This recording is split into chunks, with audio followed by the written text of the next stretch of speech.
pero vamos a dar inicio ya en el chat del Meet. El área de calidad nos acaba de compartir un link donde vamos a encontrar un formulario, el cual va a servir como evidencia para la lista de asistencia de este evento que estamos teniendo. Entonces vamos a hacer ese diligenciamiento, por favor. Los que tienen de pronto computador, va a quedar mucho más fácil, lo van a ubicar en el lado inferior derecho sobre el chat. Voy a mostrar aquí mi pantalla. Sobre el chat va a aparecer este link que nos acaban de compartir. Damos clic y vamos a dar inicio a registrar esos datos que nos exigen en este formulario. Requiero que todas las personas presentes realicen este diligenciamiento, por favor, ya que es un requisito para poder iniciar el proceso de formación. Son preguntas sencillas, datos personales de cada uno de nosotros, la fecha del día de hoy, 28 de marzo, nombres completos, tipo de documento, número del documento, la ocupación, y recuerden que el nivel de formación para el día de hoy es el administrador. Vamos diligenciando ese formulario y le damos enviar, por favor, todos los presentes. El área de calidad nos va a ir informando qué personas o quiénes están pendientes para diligenciar. Los que de pronto tienen o están haciendo la conexión por su equipo celular, ya deben buscar una opción donde aparecen 3 puntos y ahí le damos clic y vamos a ver los mensajes de la llamada. En los mensajes de la llamada vamos a encontrar el link que nos acaban de compartir igualmente. Bueno, antes que todo, darle la bienvenida a todos. Mi nombre es Anthony Garay. Voy a ser el instructor que los va a acompañar el día de hoy.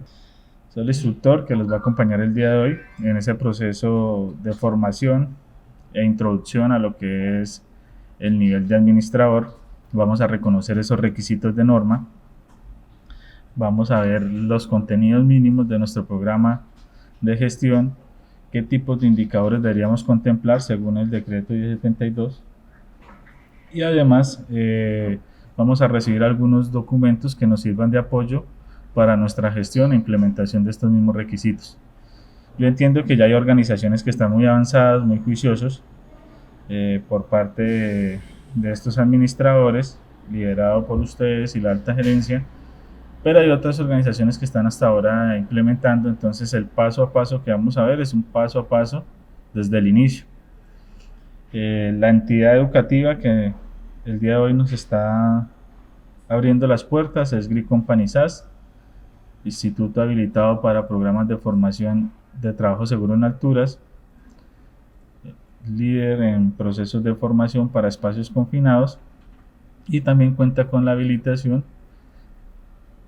por el Ministerio de Educación para programas y carreras técnicas. Bueno, antes de iniciar, vamos a pasar rápidamente por el código de buen comportamiento, que igual yo ya lo había socializado y lo había compartido al correo electrónico. Cuando tenemos eventos presenciales, pues estas son las recomendaciones que debemos tener en cuenta: una política de no consumo de alcohol, drogas y tabaquismo, algunos comportamientos seguros durante las etapas prácticas, los cuidados de estructuras y normas de convivencia. En este momento, que es un evento virtual, yo igualmente compartí los requisitos. La idea es que tengan pues a la mano una muy buena conexión.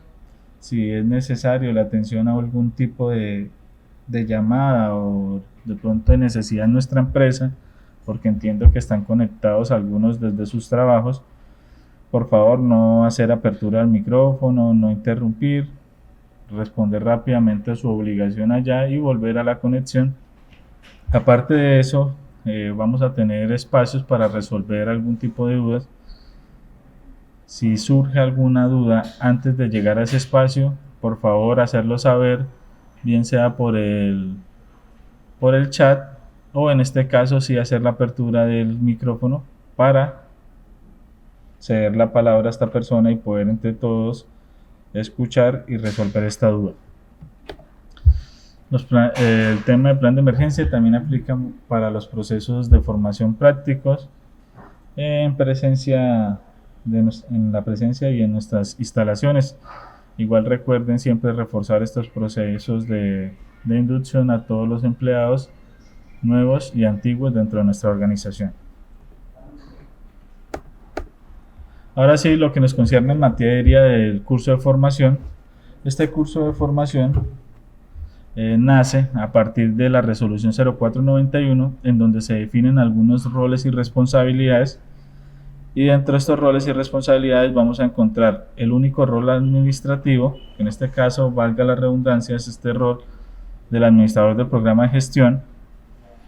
Encontramos 3 roles operativos, que es nuestro trabajador entrante, nuestro vigía y nuestro supervisor. Estos roles y responsabilidades deben ser cubiertos y deben cumplir algunos requisitos para los procesos de formación. En este caso, ustedes van a cumplir los requisitos para el administrador, en donde es copia de su documento de identidad, tener como tal un título profesional o especialista magíster en seguridad y salud en el trabajo. Aparte de eso, pues demostrar que se hizo el trámite y la gestión de su licencia en seguridad y salud en el trabajo y que está vigente. Esos son los requisitos. Ya aquí estamos dándonos cuenta de los cambios que está teniendo nuestras normas en seguridad y salud en el trabajo, ya que se están definiendo las coberturas del sistema acorde a los tipos de licencia que nosotros tengamos. Entonces ya sabemos que esta actividad, que es una actividad de alto riesgo, el diseño y la implementación y administración del sistema de gestión debe ser realizada por un profesional que tenga el alcance dentro de su licencia para hacer este tipo de actividad. Los roles operativos, aunque no son concernientes de este curso, los tenemos ahí para que ustedes también identifiquen esa necesidad de definir dentro de su empresa, en su manual de descripción de cargos y demás, el rol del entrante, el rol del vigía y el rol del supervisor, y que cada uno de estos pues tiene unos requisitos específicos. Las personas que no han hecho los procesos de validar de proveedores para el servicio de formación, aquí están los requisitos que encontramos o que van a requerir los proveedores de ese servicio de formación, en este caso Green Company SAS, apegado a la resolución 0491. De una vez vamos a despejar las primeras dudas que resultan de la 0491. Muchas personas llegan con la duda de: ¿puedo formar un supervisor directamente sin que pase por el proceso, por el programa de entrante y vigía? Entonces esa duda la vamos a cerrar. No, yo debo pasar, como se muestra ahí, de manera escalonada por cada uno de los niveles para poder llegar al final al nivel supervisor. ¿Y esto por qué? Porque en las fichas cargadas en el anexo A y B de la resolución 0491 se identifican los requisitos mínimos para la inscripción a cada uno de los cursos. En este caso, ¿qué dice?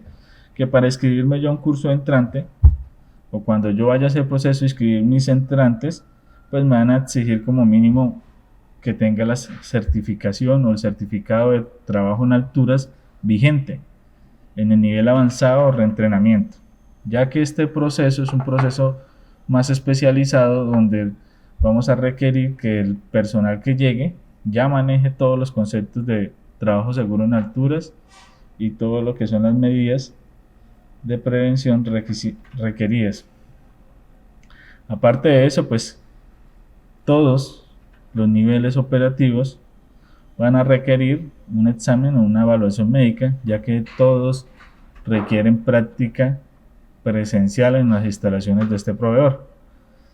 Y por último, pues vamos a ver que siempre va a haber una necesidad, cubriendo esta responsabilidad administrativa, de que haya un pago de seguridad o afiliación de seguridad social. Eso es para nuestro nivel entrante, y de ahí vamos a ver que ese certificado de entrante es prerequisito para el nivel vigía, y ese certificado del vigía es prerequisito para lo que es el nivel supervisor. Ya vamos despejando la primera duda. Van a resultar otras dudas frente a estos temas, y yo sé que la organización va a tratar de adecuarse. Entonces yo puedo formar personas hasta el nivel supervisor, sí, y podrían en su momento realizar las labores de vigía, sí las podría realizar, siempre y cuando no se mezclen los roles. ¿Qué quiere decir? Que esa persona no sea supervisor y vigía a la vez. Se debe definir qué rol es el que está jugando en ese momento esa persona que tiene la formación y que podría realizar cualquiera de las dos actividades. Esta persona no podría ser juez y parte. Yo no puedo hacer la validación de los requisitos mínimos y las condiciones mínimas de ingreso y firmarme y autorizarme yo mismo las condiciones en el permiso de trabajo. Entonces sí es bueno que definan ustedes, que son los próximos administradores, eso, y que quede muy claro y muy definido en ese documento que todos conocemos como descripción de cargo o manual de cargo, bueno, ya dependiendo del título que le hayan puesto en su sistema de gestión.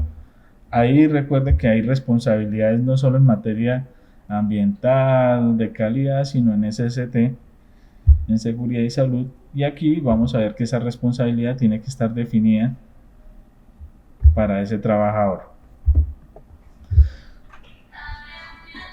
Los objetivos de esta formación es reconocer algo de normatividad, que ustedes sepan cuál es la definición del espacio confinado, reconozcan las definiciones de medidas preventivas y al final entendamos cuáles son esos requisitos mínimos para un proceso de atención de emergencia, donde ustedes puedan identificar o tengan claro que ese proceso de emergencia tiene algunas situaciones, que debe tener un plan y que esté practicado, de donde se deben definir algunos recursos, unos elementos y personal certificado, y aparte de eso, pues definir todos esos medios y canales de comunicación. Esto es a grosso modo lo que contempla el curso de administrador. Toda la base fundamental de este curso va a ser la resolución 0491. Vamos a navegar primero o inicialmente por las definiciones, su objeto, su campo de aplicación, las definiciones, pasamos a las medidas preventivas y ya por último vamos a dejar un gran espacio para tocar puntualmente lo mínimo que me exige esta resolución en materia o en el programa de gestión. Eso es lo que vamos a ver el día de hoy. Espero todo fluya y las dudas que vayan resultando las podamos ir despejando poco a poco en este proceso. El marco legal realmente es mucho más amplio. Ustedes ya lo van a definir en su matriz de requisitos legales y evidentemente pensaría que ya esta fue identificada, esta resolución 0491 desde el año 2020, desde el año que salió, porque pues recordemos que nosotros debemos velar por esa actualización, independientemente que todavía haya entrado o no en vigencia, ya ha sido publicada la normatividad. Ejemplo, y me va a salir un poco. En este momento tenemos un cambio normativo y una actualización para lo que es los sistemas y todo lo que son los requisitos de protección contra caídas o trabajo en alturas. Es esa resolución 4272 que ya nace y surge como actualización de la 1409. Ustedes ya deben haberla definido como requisito legal, independientemente que todavía tengamos un tiempo, un lapso para que entre esa aplicabilidad. Lo mismo debió haber ocurrido con esta resolución. Entiendo que pasó todo lo de pandemia y por eso digamos que fueron muchas excusas las que se pudieron presentar para el no cumplir. Y de ahí vamos a encontrar que esta resolución 0491 tuvo un lapso de tiempo, se les dio un lapso de tiempo para la aplicabilidad, y de ahí resulta la resolución 2605 en donde nos da un plazo más para que entre en vigencia. Aparte de eso, pues corrija algunos errores de mecanografía que se presentaron en la 0491 e ingresa algunos elementos que se requieren para fortalecer los programas de formación. En este caso, ya debemos haber identificado nuestra matriz de requisito legal, tanto esta como esta otra resolución. Aparte, aquí enuncio la 1409 porque todavía no está derogada. Todavía no ha entrado en vigencia, como dice por ahí, la 4272. Y debemos conservar ese requisito que tenemos legal de esta entidad. Y debemos conservar esos requisitos de esta normatividad. De aquí van a quedar algunos conceptos, algunas definiciones que no van a ser derogadas al 100% y por eso no podemos de manera drástica eliminar esta resolución de nuestra matriz de requisitos. Antes de hablar de resolución nacional y de tener esta 0491, nosotros por allá teníamos reglamento para trabajo en actividades subterráneas y hablábamos de la 2400 y algunas entidades muy juiciosas también tomaban como referencia estos estándares internacionales. Entre esos se apoyaban en OSHA y se apoyaban en ANSI para lo que eran trabajos en espacio confinado, requisitos mínimos para lo que es un ingreso a un espacio confinado y los requisitos mínimos para lo que es un permiso de espacios confinados. Entonces, esto no es nuevo. Muchas organizaciones ya vienen trabajando o trabajan para otro tipo de entidad que tiene estos estándares demasiado altos. Y aquí vamos a reconocer que este estándar de la resolución 0491 es un estándar que define un requisito mínimo, donde muchas cosas que ustedes ya venían haciendo se recalcan acá, o las que veníamos haciendo están muy por encima de lo que aquí se exige, porque son esos requisitos mínimos que vamos a requerir nosotros para cumplir con un trabajo seguro en espacios confinados. Entonces es muy interesante que veamos ese contraste entre de pronto lo que veníamos haciendo y lo que nos exige hoy en día esta normatividad. Algunos ajustes que tendrán que hacer ustedes, pero ya son más en materia conceptual, porque muchas de las cosas que veníamos trabajando, bien sea por nuestro cliente o bien sea por ese acompañamiento con nuestra ARL, pues las vamos a ver expuestas acá en esta resolución 0491. Esta normatividad pues viene como tal estructurada en títulos, artículos y demás, y este título 1, que son las generalidades, nos abarca todo lo que es el objeto y el campo de aplicación. Nos toca conceptos muy importantes para nosotros, que es el entender el concepto de un espacio confinado, cómo se clasifican esos espacios confinados, tanto en su forma y en su grado de peligrosidad. Nos va a hablar sobre las definiciones y las obligaciones de esos tres autores en el marco laboral. Autor el empleado, autor nosotros como trabajadores y autores las ARL como entidades administradoras del riesgo laboral.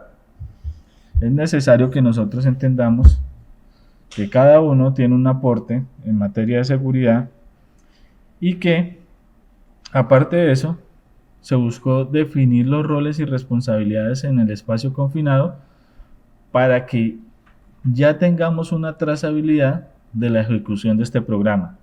Entonces ustedes como administradores ya van a quedar de manera responsable, explícita. Debe haber también ahí un documento o algo que soporte que realmente sí se estableció un administrador para ese programa de gestión, y que a partir de ahí ustedes son los encargados de no solo diseñarlo, administrar el programa y hacer las correcciones que ustedes definan dependiendo el resultado que obtengan de sus indicadores. Entonces en el título 1 es sencillo, ahí vamos a encontrar el objeto, y el objeto de esta normatividad es garantizar la seguridad de nuestros trabajadores. ¿Y cómo se garantiza? Estableciendo los requisitos mínimos. Entonces recuerden que ya habían requisitos mínimos y siempre vamos a empezar a hablar, ustedes que están empapados con normatividad en seguridad y salud en el trabajo, de esas palabras o de ese juego de palabras, requisitos mínimos. ¿Qué quiere el Ministerio del Trabajo específicamente con estas palabras, requisitos mínimos? Que no sea ya negociable la normatividad. Lo que aquí está especificado ya no es negociable. Yo no puedo negociar lo mínimo. Ejemplo, el salario mínimo. Yo no podría ir y decirle a otra persona, o no debería decirle a otra persona, le voy a pagar menos del salario mínimo. Porque ya se hizo todo un cálculo y se supone, entre comillas, que con eso debería subsistir la persona. En este caso ya se hizo un cálculo y se estableció que estos son los requisitos mínimos para que se trabaje de manera segura en espacios confinados. Aquí no hay negociación y desde aquí ya parte la forma de sustentar ante la alta gerencia esos recursos y esa capacidad que nosotros requerimos para ejecutar o llevar a cabo este programa de gestión, que sí, los que lo han venido haciendo saben que es un presupuesto alto.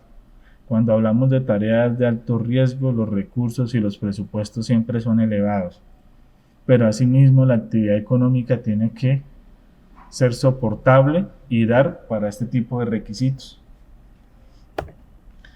En el artículo 2 ya vamos a ver lo que es el campo de aplicación. Entonces vamos a darnos cuenta que ya define un poco más específico ese campo de aplicación, donde dejamos a los empleadores públicos o privados, pero aparte de eso también podemos ingresar e involucrar a esos trabajadores independientes y dependientes, y también esos procesos y procedimientos de subcontratación también hacen parte de ese campo de aplicación. Por otro lado, ya especificamos esas empresas temporales que se dedican a suministrar ese recurso humano. Hay otro tipo de normativas, específicamente en trabajo en alturas, que no mencionaban este tipo de actividades de contratación. Involucramos también nuestras ARL, involucramos las fuerzas militares y policías, y espero que esto no sea contradictorio. Entiendan una cosa, los objetos, los campos de aplicación, define que está la policía y las fuerzas militares, pero hay situaciones en las cuales la policía o las fuerzas militares están exceptuados de cumplir esta normatividad, actividades puntuales que sean parte de su misión, ¿sí? No lo contrario, actividades de mantenimiento, de construcción o de remoción, aún así las lideren y las realicen las fuerzas militares, deben cumplir con esta resolución, porque hacer mantenimiento, construcción o remoción no hace parte de la misión de estas entidades. ¿A quién más involucra? Está involucrando a los estudiantes que tengan dentro de sus programas de formación que conocer sobre los riesgos de trabajar en espacio confinado. Entonces mire que es muy bueno, porque a nosotros, a ustedes y a mí, ya nos tocó pasar por la universidad, pasar por estos programas, y muchas veces no tuvimos un énfasis puntualmente en trabajar en alturas, un énfasis en trabajo cenizaje de carga, un énfasis en trabajo en espacios confinados. Sí, se hablaba teóricamente de cómo se realizaban las cosas, pero hasta ahí. Realmente en estos cursos de formación, como es teórico práctico, se desarrolla la competencia laboral de la persona. Y ya un estudiante que venga, mire, palpe, utilice un equipo de medición, utilice equipos de respiración, entienda cuáles son las medidas de prevención, se va a llevar una noción más clara y va a saber cuando llega al nivel laboral cómo ejecutar, o por lo menos qué es lo que le está exigiendo una normativa como esta. Entonces es muy bueno que se haya contemplado los estudiantes dentro de este campo de aplicación. ¿A quién se exceptúa? Se exceptúan puntualmente todas las actividades de atención de emergencia y rescate. Esto quiere decir que las actividades que realicen nuestros cuerpos de socorro, bomberos, Cruz Roja, Defensa Civil y demás, pues tendrán que cumplir algunos estándares específicos, pero aplicados a esa actividad, más no a la actividad industrial a la cual le apunta esta resolución 0491. Entonces ya esos rescates se realizarán en cumplimiento de estándares internacionales, y ahí les pongo un estándar que siempre ha sido muy utilizado, que es NFPA. Aparte de eso, habla así como las actividades propias de su misión de la policía y las fuerzas militares. Era lo que les venía comentando. Una cosa es que la fuerza policial, por su tarjeta de operación, deba hacer ingreso, no sé, a algún búnker o algún lugar que en realidad por sus características uno puede clasificarlo como un espacio confinado. Pues esa persona en esa misión difícilmente va a poder cumplir con estos requisitos que exige esta normatividad. Deberá cumplir algunos requisitos y procesos establecidos en esas tarjetas de operación que tenga cada unidad o cada fuerza. Hay otro punto que se actúa, que son las actividades de circenses voluntarias, donde vemos que estas actividades vienen exentas desde las actividades de trabajo en altura, y hoy en las actividades de espacios confinados también hacen parte de esas excepciones. Entonces todo lo que tenga que ver con temas artísticos, teatrales y demás, que de pronto involucren un espacio confinado, pues están exentos para no llegar a perturbar ese momento artístico, visual e imaginativo que tengan proyectado, pero eso no quiere decir que se vaya a poner en riesgo las personas que lo realicen. Ya tendrán que cumplir con algunos otros requisitos establecidos por ese empleador, porque finalmente ese empleador está contratando, está llevando a cabo una actividad laboral con esa persona puntualmente. Aquí viene una definición importante para nosotros, que es la definición de un espacio confinado. Y aquí entendamos que esta definición la componen esas tres características puntualmente. No son negociables, no es que si cumple una y las otras dos no, lo podría catalogar espacios confinados, no. Esta resolución es muy puntual y habla que para que se catalogue como un espacio confinado debe cumplir los tres requisitos o características establecidos. Entonces vamos a ver cuáles son. La primera característica: no está diseñado para la ocupación continua del trabajador. Evidentemente acá vemos un trabajador que está haciendo una actividad específica, pero no es un espacio donde ese trabajador va a estar de manera continua llevando un proceso laboral. Él entró, está haciendo su medición o lo que esté haciendo, pero tendrá que salir rápidamente porque no cuenta con las condiciones.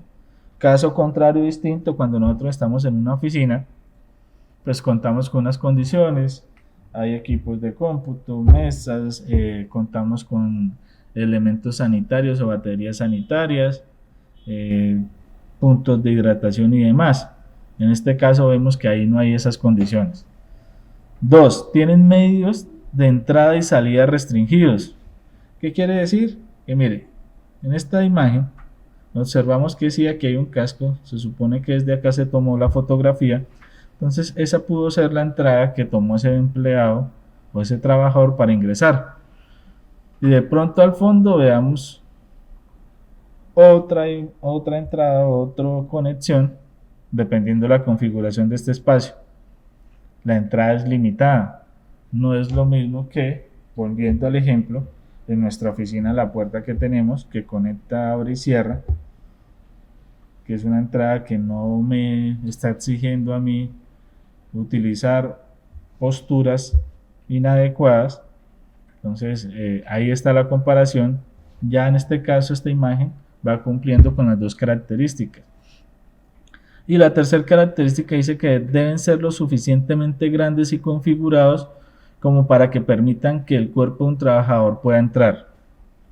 Evidentemente aquí está el trabajador. De pronto una postura incómoda, sí, hasta cierto punto sí, pero está completamente su cuerpo dentro del espacio. Y de pronto de eso hay cambios que cuando manejamos estándares internacionales, en esos estándares no se tenían en cuenta. Aquí sí, aquí debe entrar todo el cuerpo. Si no alcanza a entrar todo el cuerpo, entra medio cuerpo o solo sus extremidades superiores, pues debemos hacer la identificación como otro tipo de escenario, más no como un espacio confinado. Recalco, ustedes que son los que van a hacer el inventario del espacio confinado, compañeros administradores, deben tener muy en cuenta estas tres características. Ese documento de inventario de espacio confinado es un documento base que van a tener los administradores o que deben tener los administradores, en donde identifiquen el espacio confinado, desde su tipo, desde su grado de peligrosidad, su forma, los peligros que representa y los controles que podíamos emplear para ese espacio confinado. Ese documento final hace parte de esa información que debemos trasladar a nuestros trabajadores entrantes, vigías y supervisores. En el artículo 4 ya ustedes van a encontrar cómo se clasifican los espacios confinados. Yo puedo clasificar primero que todos los espacios confinados por su forma. Entonces, la primer forma o el primer tipo de espacio confinado es el tipo 1 y dice que son los que son abiertos en su parte superior. Pero aparte de eso debe cumplir con unas características de profundidad. Entonces debe tener una profundidad mayor a 1,20. Si vamos a ver las imágenes de referencia, esta imagen de referencia me aclara que es abierto en la parte superior y que aparte de eso sí tiene una profundidad mayor a 1,20. Yo puedo medir simplemente por la orilla de este espacio confinado y voy a saber que tiene más de 1,20 de profundidad. ¿Y por qué 1,20? Porque a partir de 1,20 vamos a darnos cuenta que hay problemas o que va a haber deficiencias en la ventilación natural. Por eso esta norma ya lo define. Dice, si usted se encuentra en un escenario abierto en la parte superior y con una profundidad mayor a 1,20, considere que ese espacio confinado es un tipo 1. Ejemplos de ese espacio confinado pues están aquí resaltados: los pozos, los depósitos abiertos y todo lo que son las zanjas y las excavaciones también. Obvio, en esta norma nosotros no vamos a establecer cuáles son los requisitos para trabajar en excavaciones como tal. Solo vamos a saber que esa excavación, por su profundidad y por su forma, se va a convertir en un espacio confinado. Donde están los requisitos establecidos, ya son en los reglamentos de excavación, y ahí se tendrán en cuenta todos los requisitos de estabilización de paredes, entibados y demás.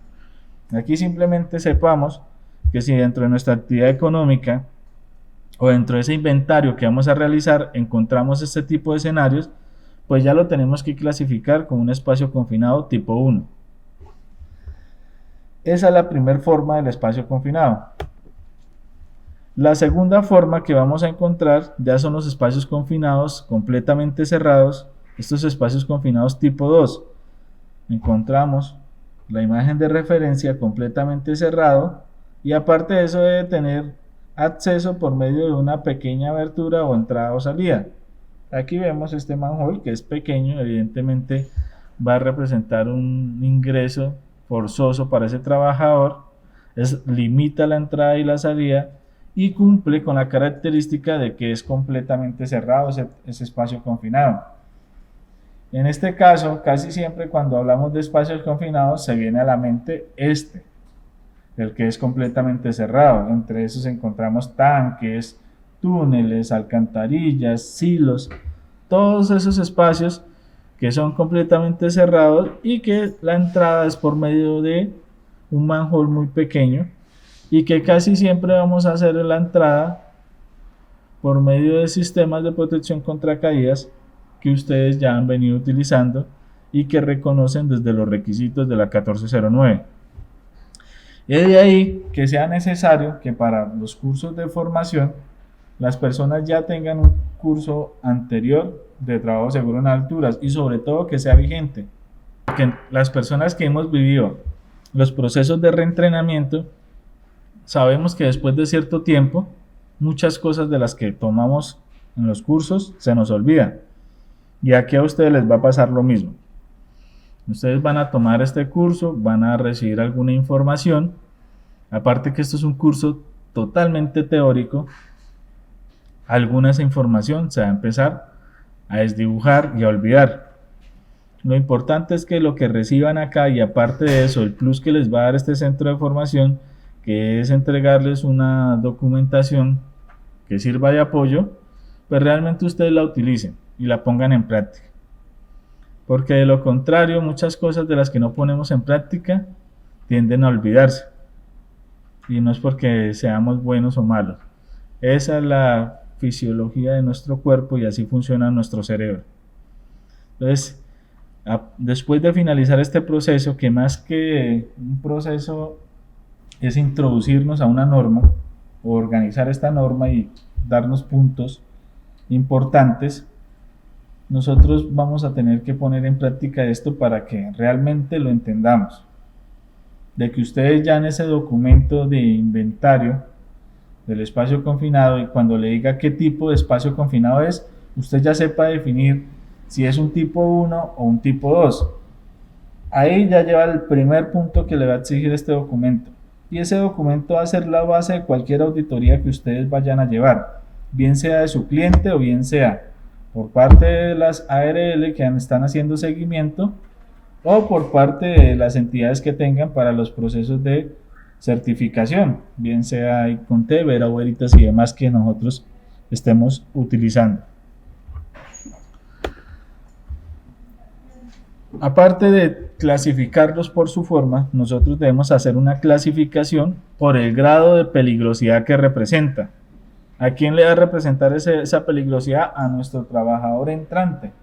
Entonces yo debo saber y definir qué peligrosidad tiene cada trabajador que está expuesto en ese espacio confinado. Si el espacio confinado que yo estoy clasificando tiene unas características, puntualmente tengo que ir y llevarlas a estas que me menciona la normatividad. Entonces, la normatividad me menciona tres grados de peligrosidad. Y nosotros, dentro de este centro de formación, adoptamos los grados de peligrosidad fuesen o se llevaran como si fuese un semáforo de los que vemos en la calle. Entonces, el grado de peligrosidad grado A lo vamos a ver con el color rojo, que llevado al semáforo, pues es un deténgase. Siempre debemos detenernos porque si pasamos un semáforo en rojo, realmente vamos a tener comprometida nuestra vida y nuestra integridad. Este grado de peligrosidad grado A enmarca o va a enmarcar siempre que encontremos en nuestro espacio confinado atmósferas IPBS. ¿Qué significa esas atmósferas IPBS? Significa esas atmósferas que tienen concentraciones tóxicas, tienen deficiencia de oxígeno o enriquecimiento de oxígeno. Aparte de eso, puede tener presencia de alguna atmósfera inerte, bien sea por un gas que haya desplazado esa atmósfera, o encontramos una atmósfera explosiva combustible. Eso es lo que es una atmósfera IPBS. Si en nuestro proceso de monitoreo, el vigía, que es el que debe realizar ese proceso de monitoreo, ha identificado que ese espacio confinado siempre lo vamos a encontrar con un gas tóxico, no sé, hablemos de un H2S, siempre encontramos H2S en ese espacio, ya yo como administrador en mi inventario de espacios confinados debería ingresar a mi espacio confinado la clasificación del grado de peligrosidad como un grado A. Si no encuentro riesgos en la atmósfera, hay otras características que también lo pueden convertir en un grado A. Un grado A también podría ser cuando encuentren dentro del espacio confinado los siguientes peligros. Entonces, primer peligro, exposición a todo tipo de energía peligrosa, bien sea eléctrica, mecánica, neumática o hidráulica. Si en ese espacio confinado que va a intervenir nuestros trabajadores entrantes están encontrando este tipo de riesgos o este tipo de contacto con estas energías peligrosas, ya nosotros como administradores debemos clasificar ese espacio confinado como un grado A. Aún así, ustedes estén aplicando los métodos de bloqueo y etiquetado, que recuerden que es uno de los requisitos en procedimientos que deben implementar ustedes como administradores en la empresa. Pero eso ahorita lo vamos a tocar. El hacer el bloqueo del etiquetado, aterrizar las energías residuales y demás, no está eliminando el riesgo de atrapamiento, el riesgo que tengamos nosotros allá, nuestros empleados, en ese espacio confinado. Recuerde que igual el peligro nunca se elimina. Estamos controlando ese riesgo, pero más no eliminando. Otra que debemos considerar siempre que estemos haciendo clasificación grado A son esas paredes convergentes o esos escenarios que puedan generar un atrapamiento de esos trabajadores entrantes. Entonces, si una zanja, el riesgo es que colapse sus paredes, genere atrapamiento, pues evidentemente se debería hacer un grado de peligrosidad grado A. Si estoy en un silo y en el silo hay almacenado material, el trabajador debe ingresar para hacer X o Y actividad. Cuando se almacena material, vamos a encontrar que debajo del material pueden haber burbujas de aire que cuando el trabajador con su peso presione hacia abajo, pues esas burbujas de aire se abran y generen un espacio donde va a quedar atrapado nuestro trabajador entrante. Entonces es un riesgo muy alto. Por eso se debe clasificar como un grado A. Grado A, llevándolo a unas palabras castizas y un poco más gruesas, son todos esos espacios confinados que en cualquier resultado podría generarme la muerte del trabajador. Eso es ese grado de peligrosidad grado A. El grado B es el espacio confinado donde ya no va a generar la muerte del trabajador, pero si no aplico métodos, no aplico esas medidas de prevención y sobre todo las medidas, en este caso también de protección, por la exposición que tengan esos trabajadores podría generarle alguna lesión o alguna enfermedad. Si no aplicamos los límites permisibles para trabajar en un espacio confinado que tenga algún tipo de concentración, recuerden que vamos a empezar a hablar de concentraciones altas y bajas y que los TLB ya son conceptos que ustedes deben venir o deben manejar, porque pues esos límites los hemos utilizado tanto para el tema de ruido como para el tema de iluminación. Aquí las concentraciones de los gases también los vamos a medir por TLB y por los grados de concentración bajos o altos. En este caso, si vamos a trabajar y no utilizamos las recomendaciones que nos da la ACGIH sobre las concentraciones mínimas y exponemos a un trabajo más largo o un perpetuo, vamos a poder generar una enfermedad en nuestro trabajador. Si no se utilizan esas medidas de protección o no se utilizan esos elementos de protección, aún el espacio confinado no genera atrapamiento, aún el espacio confinado no tenga una atmósfera peligrosa, aún el escenario no tenga energías peligrosas, pues me va a poder generar un evento como una lesión o una enfermedad al trabajador. Tengo que considerar que si yo cometo o omito el uso de un EPP, si ese uso de ese EPP me desencadena una lesión, una enfermedad, yo debo clasificarlo inmediatamente como un grado B. Los grados C, recuerde que son 3 tipos de grados de peligrosidad. Los grados C, trasladándolo al semáforo, ya lo vemos en un color verde como tal.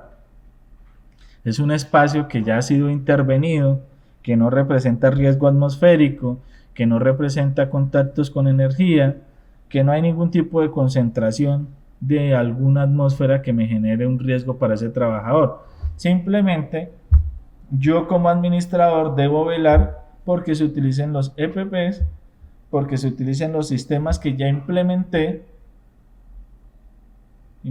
algunos sistemas que se requieren para que se haga un ingreso seguro. Entonces, si siempre voy a tener que ingresar a ese espacio confinado, ¿qué sería más seguro? ¿Siempre utilizar el trípode o construir una escalera con una línea de vía fija que me permita conectar ese trabajador con un arrestador y que él haga un descenso? Entonces, ahí es donde viene ya ese cambio, esa gestión que vamos a realizar. Si ya tenemos espacios confinados así, con ese tipo de intervenciones y de sistemas de ingeniería aplicados, pues ya podríamos considerarlo un espacio confinado grado C. ¿Cómo sería un monitoreo de un espacio confinado grado C? Podría ya la empresa hablar de implementar monitores fijos para poder yo monitorear desde el exterior cómo está el ambiente de ese espacio confinado. Entonces, ya este espacio confinado grado C ha sido ese espacio que fue intervenido y que no va a representar un riesgo ni de muerte ni de enfermedad a mi trabajador. Hasta cierto punto. Ya si el trabajador, aún teniendo el sistema de línea de vida ahí en la escalera, no lo utiliza por temas de costumbre, cultura, o más que todo acto inseguro que él realice, pues yo ahí ya no podría garantizar nada, porque yo hice la implementación del sistema, es un sistema confiable, pero ya tengo que garantizar es que la cultura y las condiciones de mi trabajador le den para que éste realice un acto seguro en vez de trasladarme un acto inseguro a mi actividad. Esos son los 3 tipos de espacios confinados clasificados por su peligrosidad. Entonces mire que ahorita ya nos van a compartir un drive y en el drive ustedes van a ver o van a encontrar un Excel en donde dice inventario de espacios confinados. No quiere decir que ese sea ya una muestra fija y que ustedes lo tengan que hacer así de esa manera. Nosotros lo hemos hecho así de esa manera, tanto en nuestra empresa como para los procesos pedagógicos, y tratamos de entregar esa guía para que ustedes terminen de adecuar el documento que vayan a tener. Pero sí ténganlo porque como administradores es lo primero que se les va a venir a revisar e inspeccionar. O puntualmente yo haría esa revisión de esa manera, porque ahí se mira la gestión. Si yo no inventaré o no sé cuántos espacios puedo tener en mi actividad laboral, difícilmente voy a saber cuántos recursos se requieren para que esa actividad no sea una actividad insegura. Y van a haber momentos en los cuales los espacios confinados no sean fijos. Eso lo entiendo. Sobre todo en las actividades de excavación como tal, son espacios confinados aleatorios. Ustedes pueden tener algo más generalizado. Ejemplo, espacio confinado, entonces le ponen un código para ese espacio que sabemos que cambia, pero una excavación tiene unas características específicas. Entonces, que una excavación es un tipo 1 y es un grado de peligrosidad grado A, y que siempre vamos a encontrar los siguientes riesgos y que siempre debemos considerar los siguientes controles. Eso es lo que ustedes le pueden dar como pauta a los trabajadores, porque entiendo que van a haber escenarios que no son fijos y que no son siempre los mismos, pero sí deben generar esas generalidades de cómo trabajar en esa situación o en ese escenario puntualmente. Es que nosotros realizamos mantenimiento a las instalaciones de un cliente. Ahí hay varias cosas que juegan. Lo primero es que dice esta resolución que el empleador está obligado en llevar una hoja de vida de los mantenimientos que se le han realizado al espacio confinado y así entregar esa información a la persona que vaya a hacer la actividad para que éste pueda tomar decisiones. Aparte de eso, este empleador debe darnos la información por medio de esta guía y nosotros deberíamos también hacer el análisis para ingresar ese espacio confinado a nuestro inventario. Entonces, si yo tengo la actividad, antes de ir a hacer la actividad, debo ingresarlo a mi inventario de espacios confinados para empezar a definir cuáles son esos controles según lo que estoy identificando.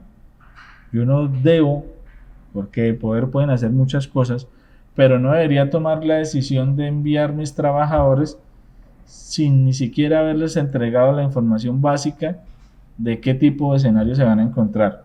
Es que yo no conozco el espacio confinado. Siempre vamos a encontrar una persona que tiene un poco más de experiencia. Y esas personas que tienen un poco más de experiencia siempre están en el nivel operativo.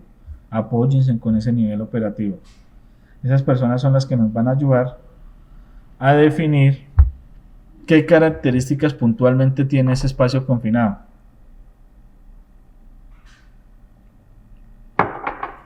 Esa persona es la que nos va a decir, aparte de todo lo que usted en teoría conozca del espacio confinado, nos va a contar. En ese espacio confinado siempre se inunda.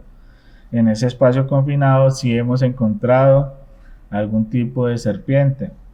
En ese espacio confinado les gusta permanecer tal animal, tal insecto, porque ellos sí han estado allá.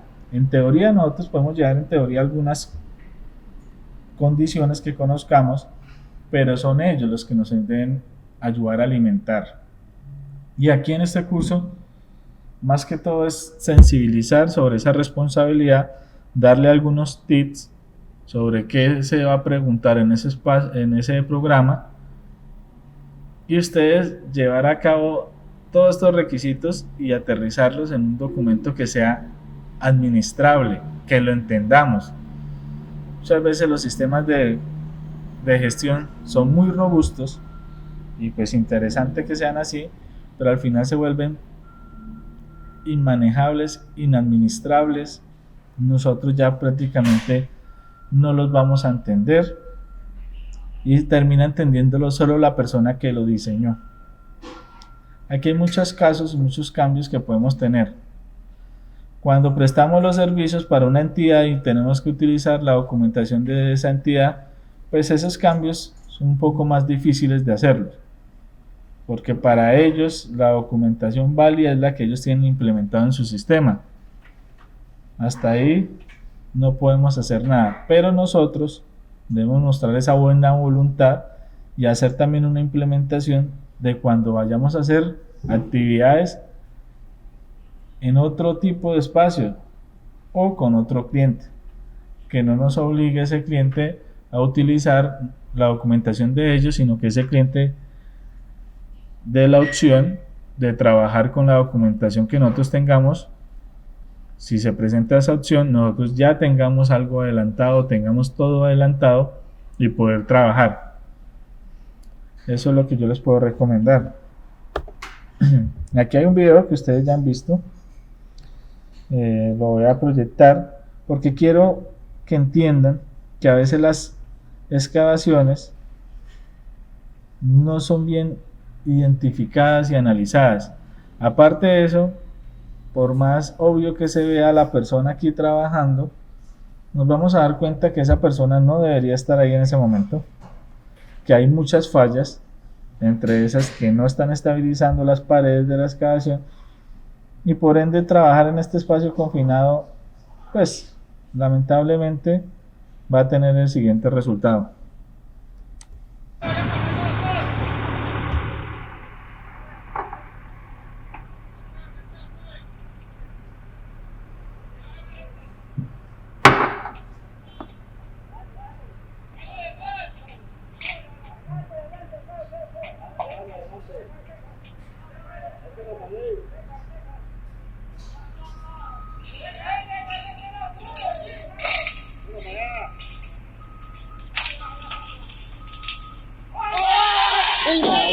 Uy, marica.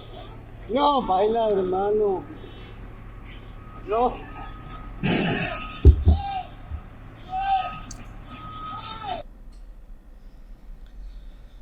Bueno, lamentablemente, en este caso ya vimos ¿Qué ocurre? El desplome de estas paredes. Mirar las fallas es muy sencillo.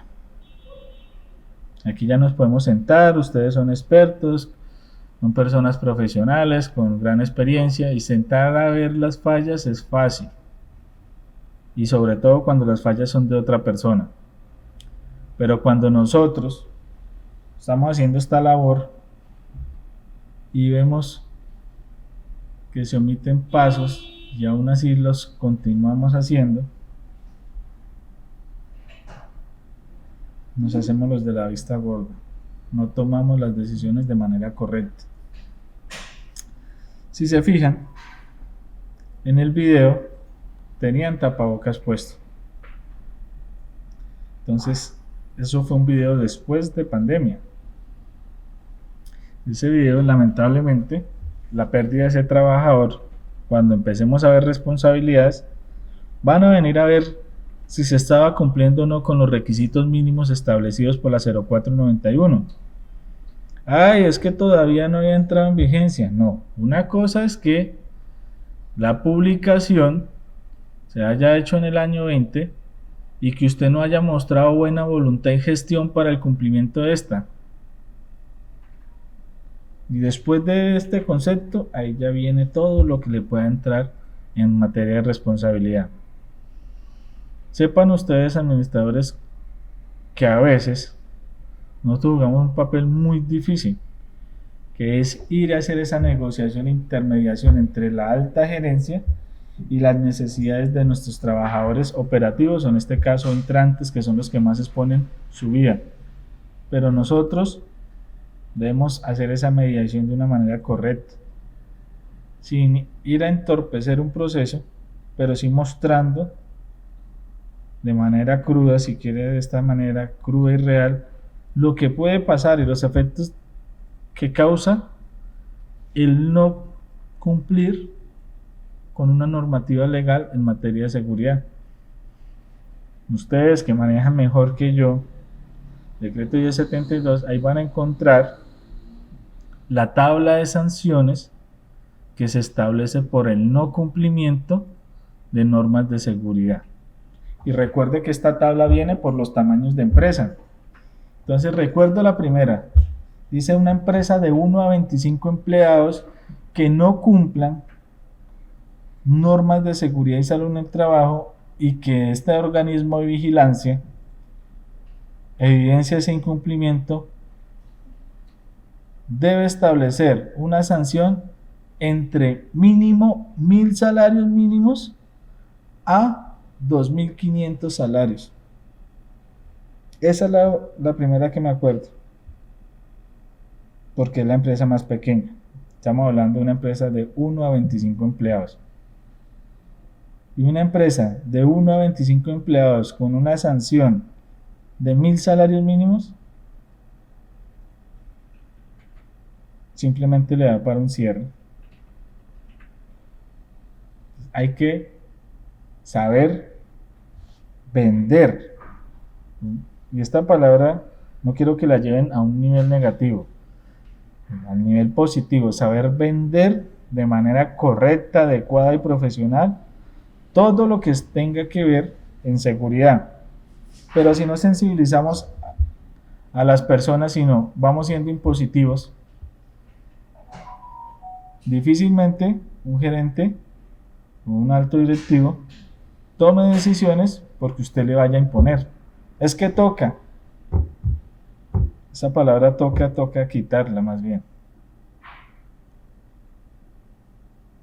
Debemos mostrar qué pasaría si se presenta esta situación, tanto con usted, con la empresa, como conmigo mismo. ¿Qué pasaría? Eso es lo que debemos hacer nosotros. Son las 9:25. Vamos a tomar un receso de 15 minutos. 9:40 retomamos para que puedan atender alguna necesidad que tengan en su trabajo, para que de pronto puedan tomar algún café o hacer la llamada que requieran. Entonces 9:40 retomamos el curso para que se conecten por favor puntual, y si tienen alguna duda para que la traigan y de una vez iniciemos con esas dudas que hayamos encontrado en este proceso.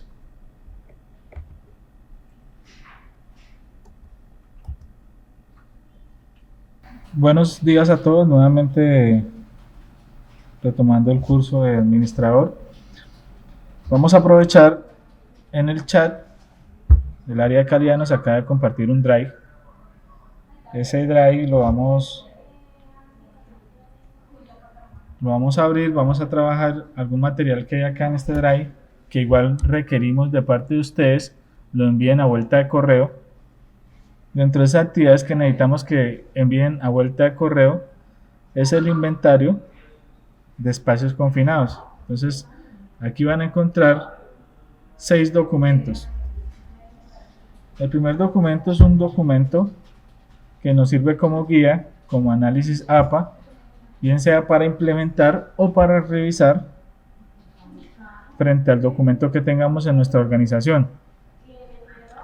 El segundo documento que van a encontrar es el programa de gestión, una guía como tal, para que ustedes puedan medir o tengan en cuenta que deben medir en el programa de gestión que implementen para trabajo en espacios confinados. Ahora los vamos a ir viendo uno por uno. Quiero que nos centremos en este documento que dice lista de inventario, porque hay uno que está completamente sin diligenciar y otro que tiene 2 ejemplos de escenarios diligenciados. En este caso son los escenarios del centro de formación de acá de Grid Company SAS.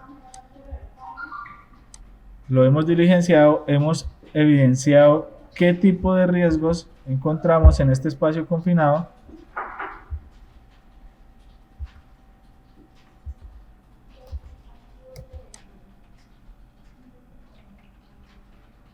Vamos a descargar este documento acá, es más fácil. Entonces este documento nos va a servir como guía para diligenciar el otro que no tiene ningún dato, ya que requerimos que ustedes a vuelta de correo trabajen este archivo y lo envíen con 2 ejemplos, y si no tienen en este momento en la empresa ejemplos palpables, con algunos ejemplos que sean imaginativos de un espacio confinado tipo 1 y un espacio confinado tipo 2. Cuando la resolución nos dice que es obligación de parte nuestra tener una lista de inventario, es esto, es tener un documento donde se identifique, ustedes ya llevarán el código que ustedes quieren. Nosotros acá en este caso le pusimos espacio confinado formato 1, por eso está F1. Entonces, donde se identifique este espacio confinado, donde sepamos cuál es su tipo. Entonces, si se paran frente a cada casilla van a encontrar alguna información de cuáles son los tipo 1, tipo 2, por si de pronto lo olvidan o en la presentación no quedó muy claro. Acá hay otra guía. Después van a clasificarlos por su grado de peligrosidad. También viene información de que es un grado A, un grado B y un grado C. Igual recuerden la semaforización que tomamos y todo lo que se les explicó antes del receso. Después una descripción. Esta descripción también necesito que sea así específica. ¿Qué material es el que está construido? ¿Cuál es su forma? Su alto, su ancho, su largo. Porque después cuando ustedes empiecen a formar a sus vigías y a sus supervisores, estos vigías y supervisores van a requerir esa información para hacer algo que se llama cálculo volumétrico y así poder medir cuáles son los tiempos necesarios para realizar una ventilación o conocida en el medio como una purga. Entonces sí es necesario que lo hagan así de esta manera, y para el ejemplo que me van a enviar a vuelta de correo deben enviarlo así específico, de los escenarios que ustedes conozcan y tengan allá en su espacio confinado, en su sitio laboral, o definitivamente imaginar 2 espacios, uno tipo 1 y uno tipo 2, y lo envían. ¿Cuál es el contenido o el uso de ese espacio confinado? Y si ese uso es diario, semanal o mensual. Aparte, vamos a ver quiénes son los que realizan esa actividad. Como esto es un documento del centro de formación, aquí no solo se tienen que relacionar los empleados y los contratistas, sino ustedes que son los aprendices. Ya identificado quiénes son los que hacen ese trabajo o esa entrada, vamos a caracterizar y vamos a identificar los peligros que vamos a encontrar. Entonces, energías peligrosas, las que están aquí identificadas, contacto con alguna sustancia, bien sea por ingestión, con algún químico corrosivo, si hay problemas de comunicación e iluminación, también un factor de riesgo, la configuración del espacio, cuántas entradas y salidas, si la entrada y salida es limitada, que es uno de los requisitos, pues se debe tener en cuenta. Esos son lo que tenemos así a grosso modo de manera pedagógica para que ustedes identifiquen en riesgo físico. Pero aparte de eso hay peligros en la salud y atmosférico, entonces identificar si en ese espacio que ustedes están inventariando hay deficiencia de oxígeno o hay condiciones inflamables o por el contrario alguna de las condiciones que están acá. Si sí, van a marcar con una X como está acá en el documento de referencia. Si no, simplemente dejan en blanco como están también las otras casillas. ¿Para qué se requiere esto? Para que al final ustedes, administradores, tengan una herramienta que le ayude a controlar los escenarios que tiene, que usted sepa identificar cuáles son esos peligros que encuentra y cuáles serían los controles que debería implementar y que ese trabajador entrante, vigía y supervisor deberían validar antes de ingresar. Esto es primordial. ¿Por qué? Porque con esta base es que ellos van a poder también tener un buen diligenciamiento de su análisis por actividad y aparte de eso de su permiso de trabajo. Muchas veces nos centramos en que la persona deba realizar este diligenciamiento y la persona no tiene el conocimiento para diligenciarlo o no tiene las herramientas. Y así es muy difícil, porque encontramos documentos que simplemente se le diligenciaron o se diligenciaron mal. Con esto ya es un documento de apoyo. Y si son suspicaces y ya los escenarios van a ser propios, deberían crearse placas informativas con esto que están encontrando acá. Esta es la base fundamental y es lo primero que se va a revisar o debería revisarse en cualquier proceso y procedimiento de seguimiento de cualquiera de las entidades ya mencionadas. El ejercicio que vamos a hacer con este va a ser en el transcurso del día, no se preocupen. Voy adelantando ya que nos compartieron el drive en este momento. Va a ser el documento que tienen, en este es una guía, y el otro que tienen está totalmente en blanco, en estas casillas. Van a enviar un ejemplo totalmente diligenciado para un tipo 1 y un ejemplo totalmente diligenciado para un tipo 2. Entonces acá tipo 1 y acá tipo 2 y van a explicar cuáles serían esos riesgos que encuentran en ese espacio confinado. Va a cambiar los tamaños y nos van a decir qué tipo de actividades son las que realizan sus trabajadores en ese escenario. Entonces ya tenemos un primer trabajo, que aparte de ser trabajo les va a quedar este documento de guía para que ustedes se apoyen. Si no lo tienen, lo puedan tomar y mejorar. Esto no es camisa de fuerza. Y si ya lo tienen, para que lo comparen. Si algo de acá les aporta en ese diseño que están teniendo del sistema, buenísimo. Eso es lo que tienen que buscar. Mejorar siempre ese sistema. Y sobre todo que sea palpable y fácil de entender para esos trabajadores que lo van a requerir. Hasta ahí vamos a dejar ese drive. Después continuamos con los demás documentos a medida que nos vaya dando el proceso con la capacitación.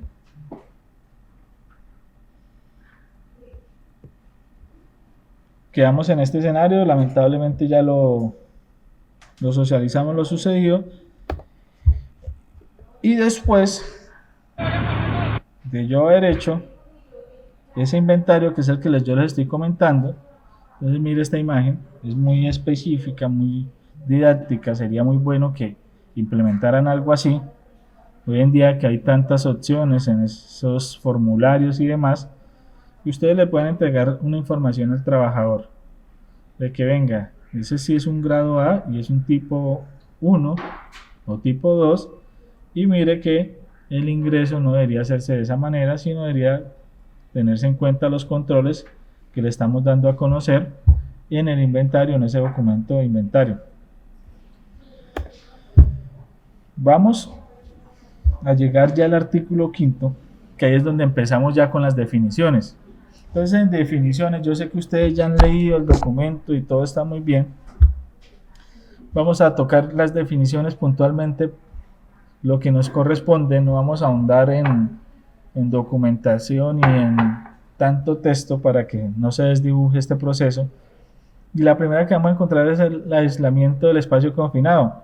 Entonces, encontramos el aislamiento, pero ese aislamiento se hace por medio de ¿qué? Por medio de esos elementos de bloqueo y etiquetado que también nos los va a definir la norma más adelante. Entonces, cuando ustedes empiecen a definir qué es ese aislamiento, tienen que ir y traer ese concepto de bloqueo y etiquetado. Y aparte de eso, tienen que ir y traer el concepto de procedimiento de bloqueo y etiquetado. Ya estamos viendo el primer procedimiento que se requiere que tengan implementado ustedes dentro del sistema de gestión.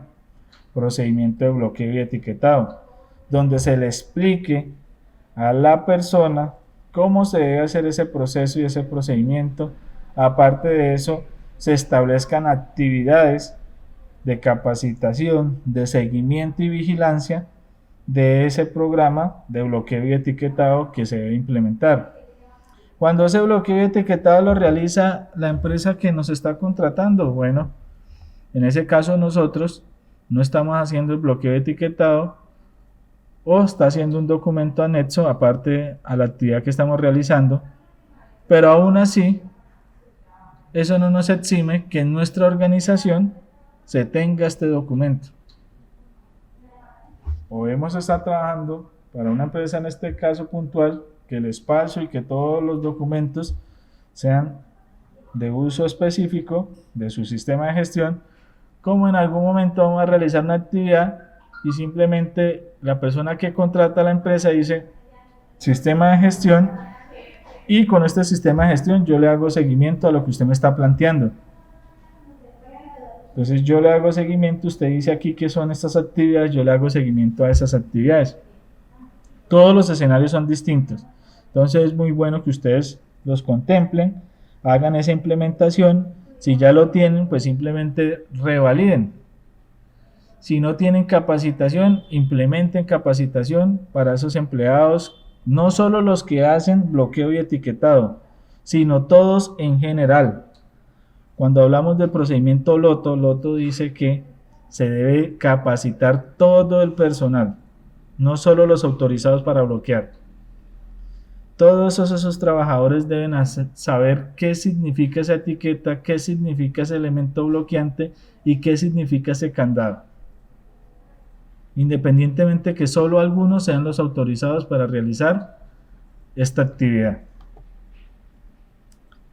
¿Por medio de qué? Ya lo hablábamos, por medio de este bloqueo, este candadeo y por medio de esas etiquetas. Entonces ya nuestra organización en este proceso y en este procedimiento deberá empezar a definir cuáles son esos códigos de colores y cómo es esa utilización. Esa etiqueta debe venir en ese material, un material que sea durable, porque yo sé que por costos y demás cosas a veces las etiquetas se han perdido y hemos adecuado algunas. A veces he encontrado etiquetas hasta en papel, hoja papel sin protección, y resulta y pasa que eso a la intemperie rápidamente se va a dañar. Entonces ahí se viene un recurso necesario y un presupuesto que ustedes deben contemplar cuando estén tomando los presupuestos para su sistema de gestión. Datos importantes en esta etiqueta, siempre vamos a encontrar que nos va a exigir el nombre de la persona, de pronto la firma en algunas no, pero sí la fecha de inicio, la hora en la que inició. Esos son 3 datos generales que se han visto que se ponen en los documentos guía. Siguiente concepto, el concepto de aire respirable. Entonces miren que este concepto es importante porque ustedes como administradores en algún momento tendrán que hacer la utilización de equipos o implementar equipos de respiración autónoma o equipos de suministro de aire, y ese aire que van a suministrar, bien sea por tanque comprimido o por compresor generador, debe ser aire respirable. No es así de sencillo el concepto de conecte un compresor y hágalo. Un compresor industrial genera aire, pero aire con contaminantes, donde se superan las partes por millón de cada uno de estos. Mientras que si ustedes validan una configuración y el proveedor les dice que es aire respirable, este aire respirable debe cumplir con estas características. Primera, que esté entre 19.5 y 23.5 de volumen de oxígeno. Oxígeno solo puede estar dentro de esos niveles. Otra, que tengan o que exista un contenido de hidrocarburo condensado de no más de 5 mililitros por metro cúbico. La tercera, contenido de monóxido, y que ese contenido esté por debajo de las 10 partes por millón. Entonces aquí se viene, voy a abrir un paréntesis. Los generadores, en este caso los compresores, tienden a que ese aire se genere con grandes partes de ¿qué? De monóxido. Cuando conectamos un compresor de aire industrial a una línea de aire continua y no utilizamos una caja de filtración, el aire que le está pasando a ese trabajador no es aire respirable, es un aire con muchas partes por millón de monóxido, el cual lo va a enfermar. Entonces ustedes deben definir eso. Vamos a trabajar con un compresor industrial y con una caja de filtración de la marca X, Y o Z. Definan cuál es esa ficha técnica para esa marca, cuáles son los periodos de mantenimiento con el fabricante, una buena capacitación de la utilización de esa caja. Si por el contrario lo que están suministrando es aire respirable pero con cilindros comprimidos, entonces ese compresor ya no utiliza una caja de filtración externa, sino una caja de filtración interna, donde el aire que genera ha pasado por diferentes filtros y cuando está llenando la botella, ese aire sí es respirable, entonces sí está entre 19.5 y 23.5. Sí está los 5 miligramos por metro cúbico de hidrocarburo condensado. Aparte de eso, hay menos de 10 partes por millón de monóxido. Y ese dióxido también está por debajo de las 1000 partes por millón. Y de aquí lo importante que ustedes como administradores conozcan ese concepto y no permitan que una mala configuración le genere un evento con un trabajador. Aquí recomendación: si tienen ustedes mismos el equipo generador, tengan un buen programa de mantenimiento de estos elementos, ya que tanto el aceite, los filtros de carbón activa y demás deben reemplazarse cierto tiempo según lo diga el fabricante. Y otra recomendación: el aire que se encuentre guardado en los tanques, bien sea de la línea de aire o de los SCBA, no debe durar más de 6 meses almacenado. Si ustedes ya tienen tanques cargados de más de 6 meses, lo recomendable es que hagan un simulacro y eliminen ese aire y vuelvan a recargar esos tanques. Eso es lo que están recomendando hoy en día los fabricantes. Los efectos de esas concentraciones de oxígeno en el cuerpo son los siguientes. Cuando nos dice que el aire respirable está entre 19.5 y 23.5 es porque si tenemos una concentración mayor a esta, va a ser malo. y si tenemos una concentración menor, igual. Si la tenemos mayor a 23.5, vamos a encontrar una atmósfera extremadamente peligrosa con potencial de incendio. Lo normal en el ambiente es que encontremos una atmósfera de 20,8. Esta es la concentración normal. Hay equipos que marcan 20,8 como hay equipos que marcan 20,9 o 20,9. Esas variables ya son de configuración. Entonces definan qué proveedor es el que van a tener ustedes para este servicio. Y ese proveedor debe darles toda la cobertura y todo el seguimiento y acompañamiento, no solo para vender y ya, porque si vienen procesos de mantenimiento, procesos de capacitación, procesos de calibración. 19.5 es la concentración mínima y a partir de ahí hacia abajo vamos a ver efectos que causan daño a mi trabajador. Si yo estoy entre 19.5 y 23.5, no va a causar ningún daño al trabajador, no debe utilizar sistemas de respiración ni nada. Está bien.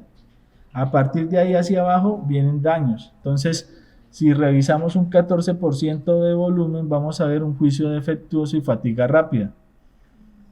Si encontramos un 8%, pues ya hay fallas, ya hay pérdida de sentido. Y de 6% hacia abajo, la muerte de ese trabajador es rápida. Eso sucede en cuestión de minutos. Entonces recuerden esta tabla, recuerden lo que les acabo de mencionar, para que tengan un muy buen proceso de suministro de ese aire respirable, de un muy buen proceso de selección de proveedor, para que ustedes entiendan cuando este equipo medidor les marque menos, qué deban hacer o qué decisión deban tomar. Ahí. Siguiente definición es una definición que habla del ajuste de sensor. Pero como esta normatividad viene primero pues en orden alfabético las definiciones y segundo es una normatividad que tiene algunas cositas por corregir, pues yo antes de hablar de un ajuste de sensor debo hablar de la prueba funcional. Y aquí tome apunte, señor administrador, porque usted debe garantizar que esa prueba funcional, que si quiere buscarla en la resolución la encuentra como la definición número 25, esa prueba funcional se realice antes de la utilización del equipo de medición. Cada vez que el equipo se encienda se debe hacer una prueba funcional.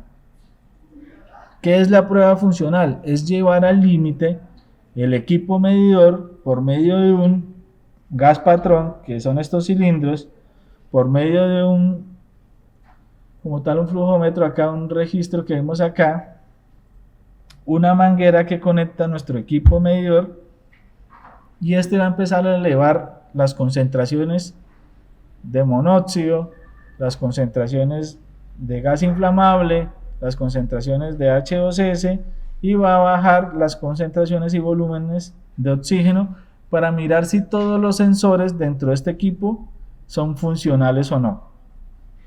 Esa es la prueba funcional y ustedes lo deben garantizar que se haga antes de cada uso.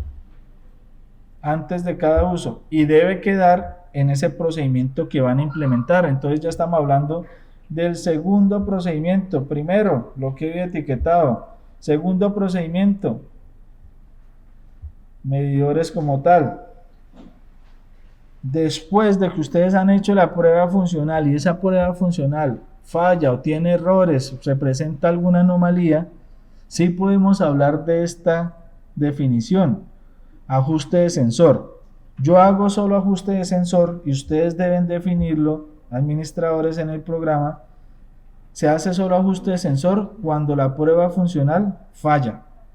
Cuando esta prueba que está acá falla, sale mal o sale errónea, yo debo corregir ese resultado con un ajuste de sensor, que es una prueba muy similar, con el mismo gas patrón, con el mismo regulador y con la misma manguera que conecta con el equipo medidor, pero el tiempo de respuesta es mayor. Entonces, si en la prueba funcional el tiempo de respuesta era de 30 segundos, Regularmente en este ajuste de sensor se va a tardar 1 minuto. Va a ser mayor el tiempo de respuesta. ¿Por qué? Porque se requiere mayor exposición de gas que pase por los sensores de este equipo. Ustedes deben definir también en el programa y poner ese paso. Si sale bien, continúa. Si no sale, realizar ajuste de sensor. Y explicar cómo se hace el ajuste de sensor con los elementos que ustedes tienen. No vayamos a copiar programas de elementos que no tenemos, porque siempre encontramos las de las marcas más desarrolladas. MSA, Drager, todos esos equipos tienen procedimientos muy interesantes. Ir y copiar y pegar está bien, siempre y cuando nosotros tengamos esos elementos y lo aterricemos a nuestra necesidad. Pero si nosotros vamos y copiamos de MSA y tenemos otro equipo, Honeywell, Poly, bueno, demás que hayan comprado hoy en día, porque en este momento ya está globalizado el mercado, pues no les va a servir. Y lo que van a hacer es terminar de confundir a ese trabajador entrante que está bien confundido ya con lo que le estamos dando. Vamos a pasar a darle casi 7 procedimientos en esta resolución. Definición. Si lo venían haciendo, simplemente es continuar con la línea. Si no, entiendan que esta resolución exige que antes de diligenciar el permiso de trabajo, nosotros debemos diligenciar y realizar un análisis de peligro por actividad, llamado APA. Es que estamos haciendo el documento del cliente. Listo, están haciendo el documento del cliente. Eso le puede servir como un soporte en gestión documental a usted. Pero lo que no puede permitir es que no se está haciendo ni el del cliente ni el de la empresa. Tiene que hacerse algún diligenciamiento, algún documento. Y en el caso de que no tengamos el documento apoyo de la empresa que nos está contratando, nosotros debemos tener en nuestro sistema de gestión este documento. Ahí en el Drive que se les compartió hay un documento guía. No quiere decir que sea el perfecto, es guía. Ojalá les sirva, les apoye en esa gestión documental tan grande que se viene. Es una guía, aprovechen. Ningún centro de formación hace esto, porque es entregarle nuestro sistema de gestión a ustedes. Pero sabemos que en un curso de 8 horas, por más concentrados que estén, muchas cosas se les va a pasar. Esperamos que estos documentos les ayuden. Y si ya los tienen, hagan la comparación. Y si son mejores los que ustedes tienen, pues obvian ese documento ya y continúan la vida. Enseñen a esos trabajadores entrantes a hacer un buen análisis. Aquí les pongo esta imagen. Porque muchas veces ellos no tienen esa instrucción. Y esa instrucción también debe venir de parte nuestra. Acompañarlos, no solo el vigía, no solo el supervisor, sino ustedes como administradores con esas capacitaciones para que identifiquen muy bien esos peligros y riesgos en ese espacio confinado. Tener muy bien implementadas esas medidas de prevención ustedes, administradores en el espacio confinado, que adviertan esos riesgos que hay. La definición de atmósfera peligrosa simplemente es trasladar nuestro equipo medidor, y lo vamos a ver acá, donde ese equipo medidor me va a dar un porcentaje, un valor, un volumen de oxígeno, que si está por debajo, por encima de esos límites, él me va a generar una alarma, una alerta, porque ya se convierte en una atmósfera peligrosa. Si está por debajo, se llama deficiencia de oxígeno. Si está por encima, enriquecimiento de oxígeno. ¿Qué más me va a medir ese equipo medidor? Los límites de inflamabilidad. Entonces, si tengo gases inflamables, me va a decir cuál es ese límite inferior de explosividad que tengo. Y aparte de eso, me va a decir cuál sería el límite superior de inflamabilidad de ese gas. ¿Qué otro resultado puedo obtener? Puedo obtener resultados de gases tóxicos. en este caso, que sean inmediatamente peligrosos para la vida y la salud, como el gas H2S o ácido sulfúrico. Él viene ya programado para eso y ustedes ahora, o si ya lo han manipulado, revisan si esta imagen que está acá no son los 4 valores que le arrojan como mínimo sus equipos medidores. Ah, es que me está arrojando algo que es CO. Sí, claro, también hace parte de esos gases tóxicos. Hay que tenerlo, pero hay que tenerlo de manera individual porque eso es un gas inerte que hace desplazamiento de aire. Hace desplazamiento de ese oxígeno por su densidad. Entonces me va a medir también el monóxido. Todo eso hace parte de unos conceptos que vamos a ver, que son los famosos TLB, que ustedes ya vienen manejando y conocen más que yo, en temas de iluminación, en temas de ruido, de vibración y demás. Entonces los conceptos son los siguientes. Cuando hablamos de TLB, son esos tiempos límites permitidos, y esos tiempos límites permitidos yo puedo hablarlo en concentraciones altas y en concentraciones bajas. Cuando hablo de concentraciones bajas en gases como tal, estoy hablando de TLB, TWA. Las concentraciones TWA son concentraciones bajas, por lo cual al ser una concentración baja me permite un máximo de tiempo de trabajo. Y ese máximo de tiempo está limitado a 8 horas diarias. Entonces, ¿qué quiere decir? Que si usted encuentra una concentración de alguno de los elementos antes mencionados y está por debajo de las concentraciones TWA, ese trabajador podría trabajar, valga esa redundancia, 8 horas diarias sin ningún elemento de protección respiratoria, sin causarle un daño a su salud. ¿Quién lo dice? Mire, acá pueden consultar los TWA.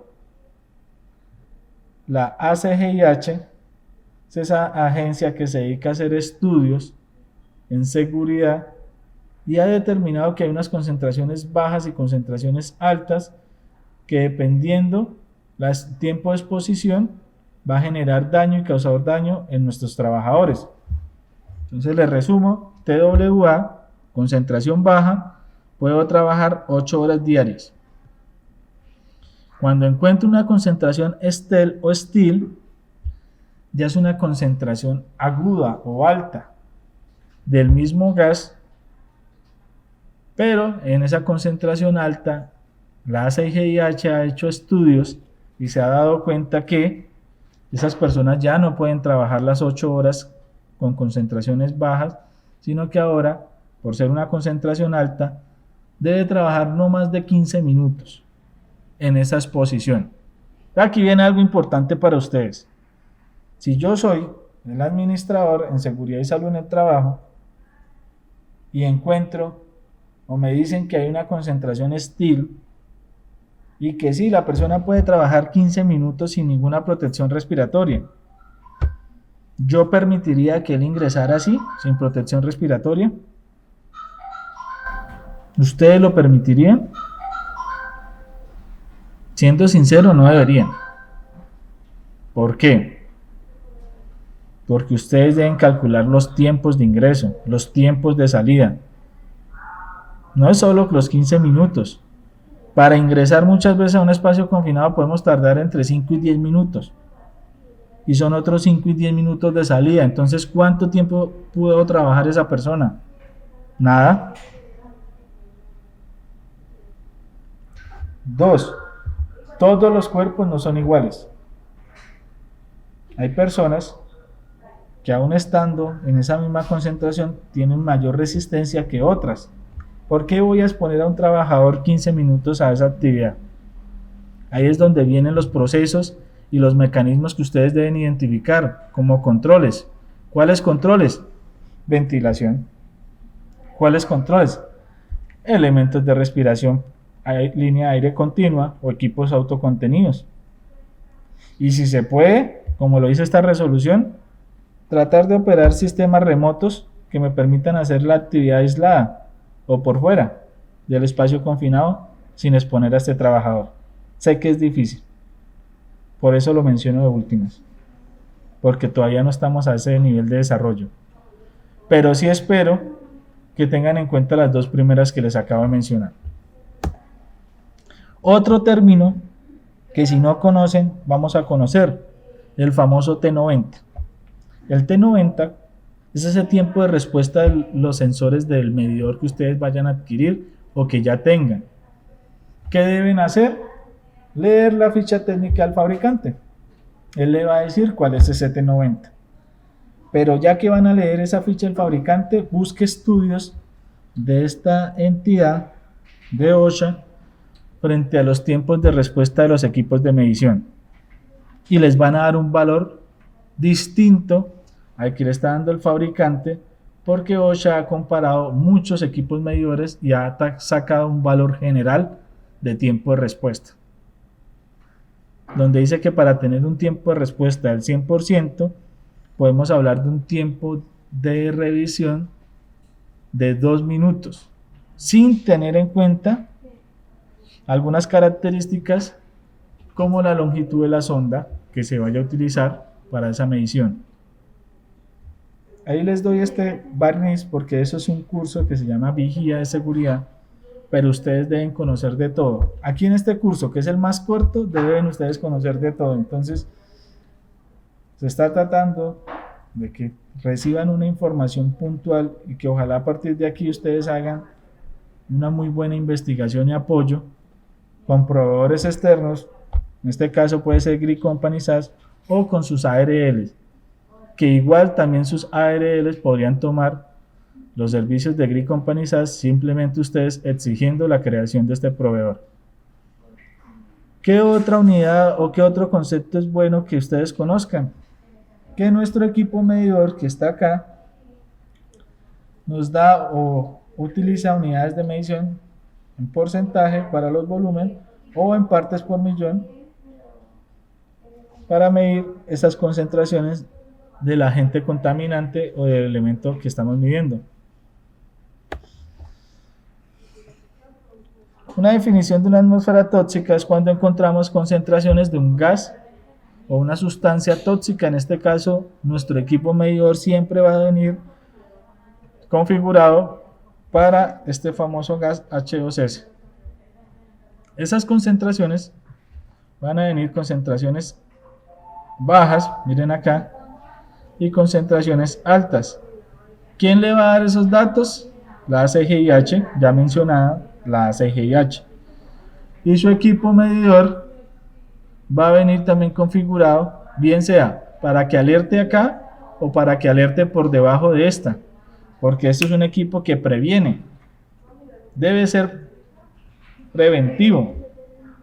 Entonces, si la ACGIH dice que son 10 partes por millón de H2S, nuestro equipo va a venir a 5 partes por millón regularmente. A 5 partes por millón ya me está activando la alarma de TWA. Y si la ACGIH dice que la concentración STIR, o sea, la concentración aguda o grande, es 15 partes por millón, nuestro equipo medidor va a venir configurado a 10 partes por millón, porque está previniendo. Conozcan esos equipos de medición y saquen un muy buen procedimiento donde le expliquen al trabajador cuáles son las concentraciones altas y bajas,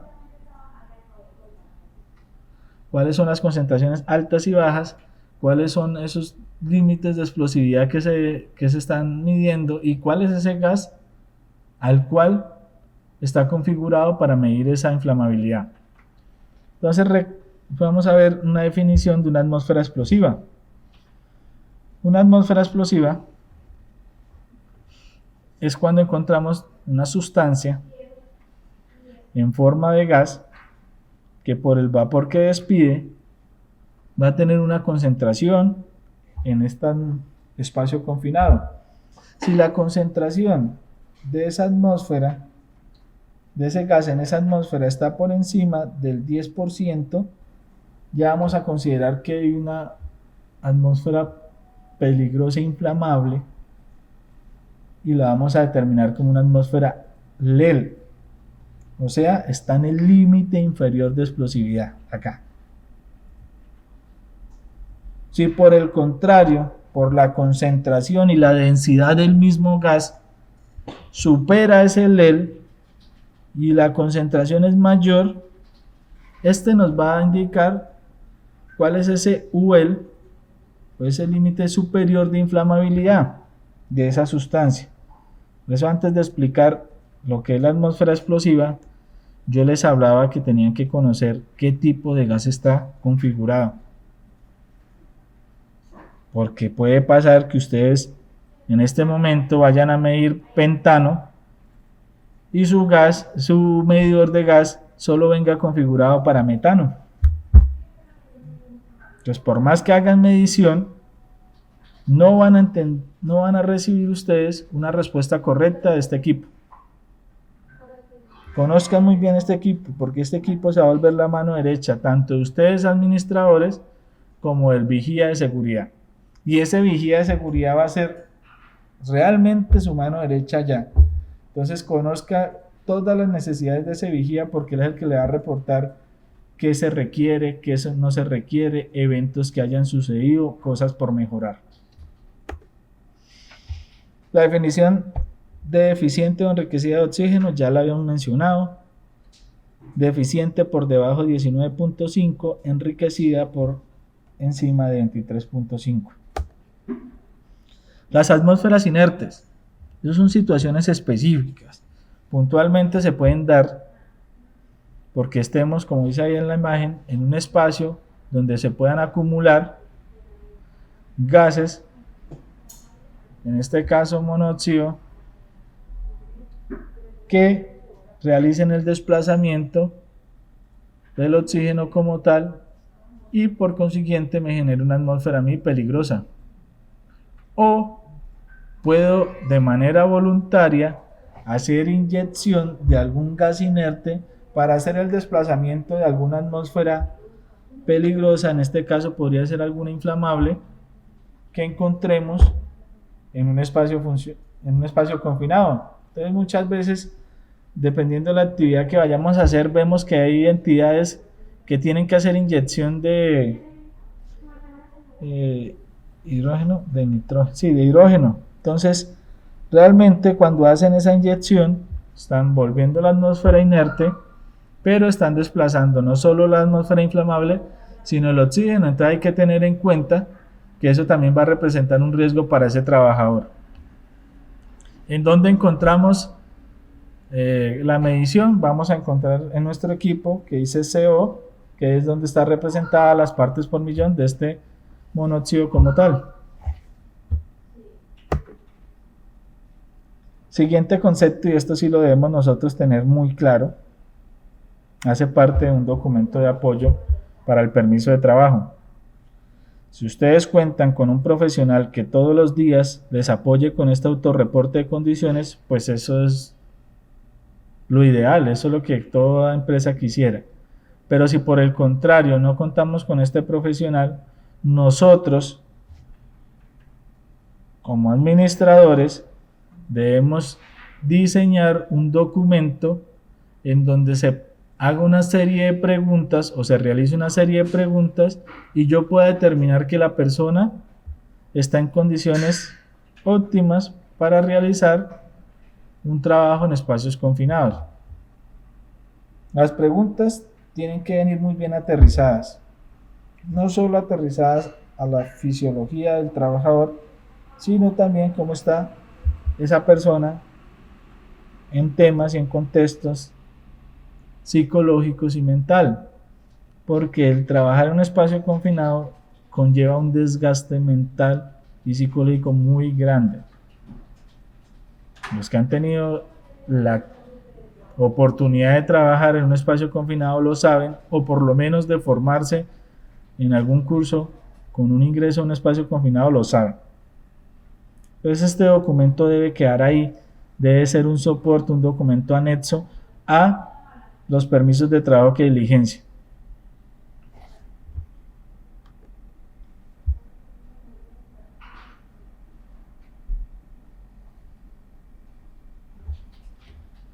Perdón.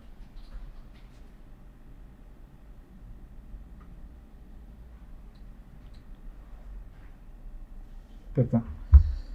La definición de barrera no es nada más que un elemento que me ayuda a mí a delimitar esa área. Recuerden que ustedes deben velar porque todos los espacios confinados o los sitios donde estén trabajando y haya riesgo de caída de objetos estén delimitados. Con eso impiden que ingrese personal extraño o externo a esa zona y que esa zona represente un riesgo para ellos. Eso ya lo venimos trabajando desde trabajo en alturas y hoy en día es aterrizarlo a lo que es un espacio confinado. Impide ese acceso de esa persona y genera ese control de acceso de esa persona que no está autorizada para estar ahí. La capacitación hace parte de esa instrucción teórica, en este caso lo que están recibiendo ustedes, solo teoría, frente a procedimientos de trabajo en alturas, los riesgos que vamos a encontrar, cómo se utilizan los elementos de medición, ya lo hemos venido trabajando. Vamos a hablar sobre algunos componentes de un procedimiento de rescate, cómo se deberían llevar a cabo estos procesos o estos sistemas de comunicación o qué deberían implementar ustedes y tener en cuenta antes de implementar elementos de comunicación. Y algunos elementos que deberíamos nosotros considerar por si encontramos una atmósfera inflamable. Esa es la definición de una capacitación. Una cosa es capacitación y otra es entrenamiento. Ustedes están recibiendo una capacitación. Y el entrenamiento sería algo práctico que vinieran acá e implementaran lo que yo ya les he tratado de transmitir. Por el contrario, en este momento estamos recibiendo capacitación teórica. ¿En dónde se deben recibir esas capacitaciones? Lo define aquí esta normatividad. En los centros de entrenamiento de trabajo en espacios confinados. ¿Cómo lo van a comprobar y qué deben hacer ustedes, administradores, de hoy en adelante? Verificar todo certificado que le llegue en materia de trabajo en alturas y trabajo en espacios confinados en la página del ministerio.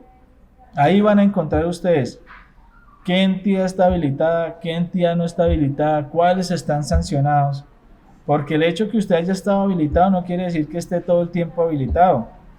En estos momentos pueden haber entidades que hayan estado habilitadas pero que estén sancionadas y no deberían estar impartiendo procesos de formación. En este caso, esta entidad fue la segunda a nivel nacional y la primera en el departamento del Meta para recibir esta autorización.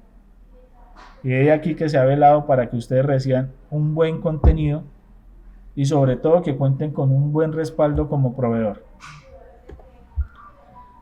Siguiente concepto.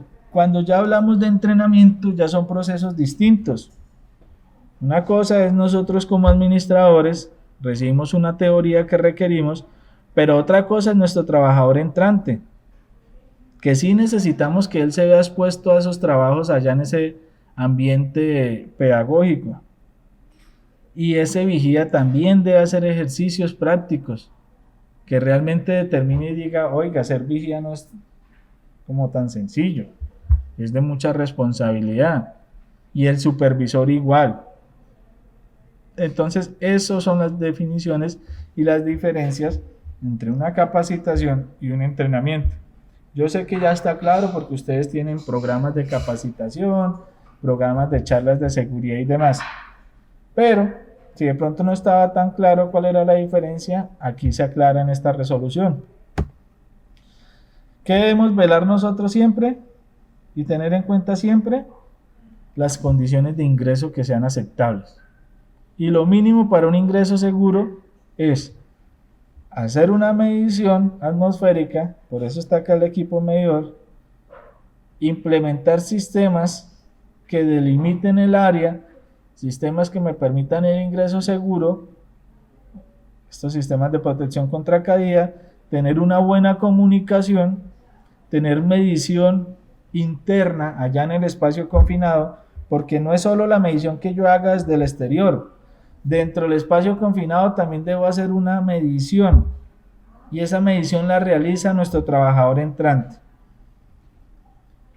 Tener sistemas de ventilación y, si se requiere, equipos de respiración, bien sea continua o bien sea equipos de respiración autónoma. Estas serían las condiciones mínimas para un ingreso. Aparte de eso, ¿qué debo considerar yo siempre? Y ahí viene una responsabilidad de parte de ustedes, señores administradores. Los planes de respuesta, los planes de atención ante una emergencia.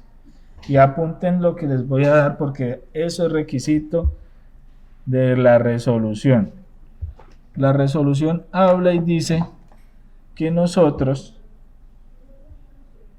y en el artículo 27 y también en el artículo 24, nosotros debemos hacer evaluación y probar cada proceso y procedimiento de rescate en el escenario que vamos a manejar y dejar registro. O sea que si vamos a manejar y trabajar el tanque A, ese tanque A deberíamos antes hacer un plan y un simulacro de rescate a ver si sí es funcional o no este procedimiento y dejar registro de que se hizo.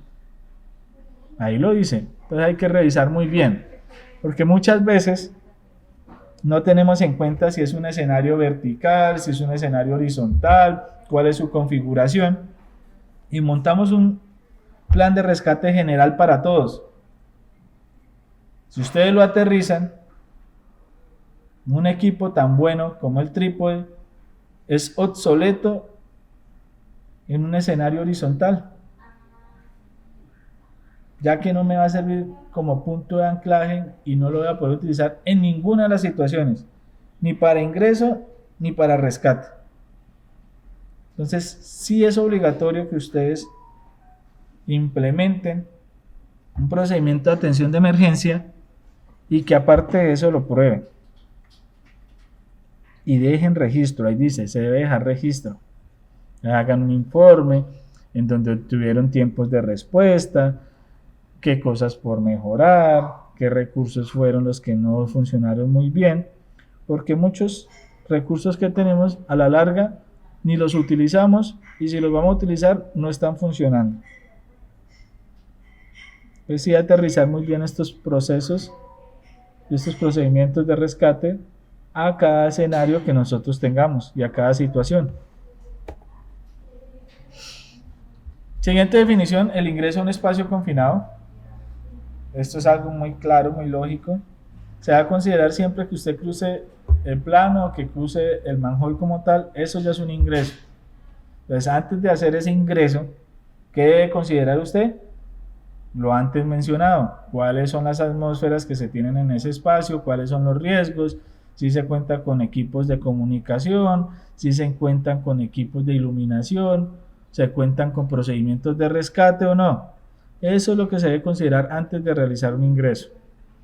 La otra definición ya la habíamos tocado, igual vuelven y la recuentan acá, que es IPBAS o ILH, que ¿qué traduce? Una atmósfera inmediatamente peligroso para la vida y la salud. Dependiendo de la concentración, la atmósfera va a ser peligrosa para ese trabajador.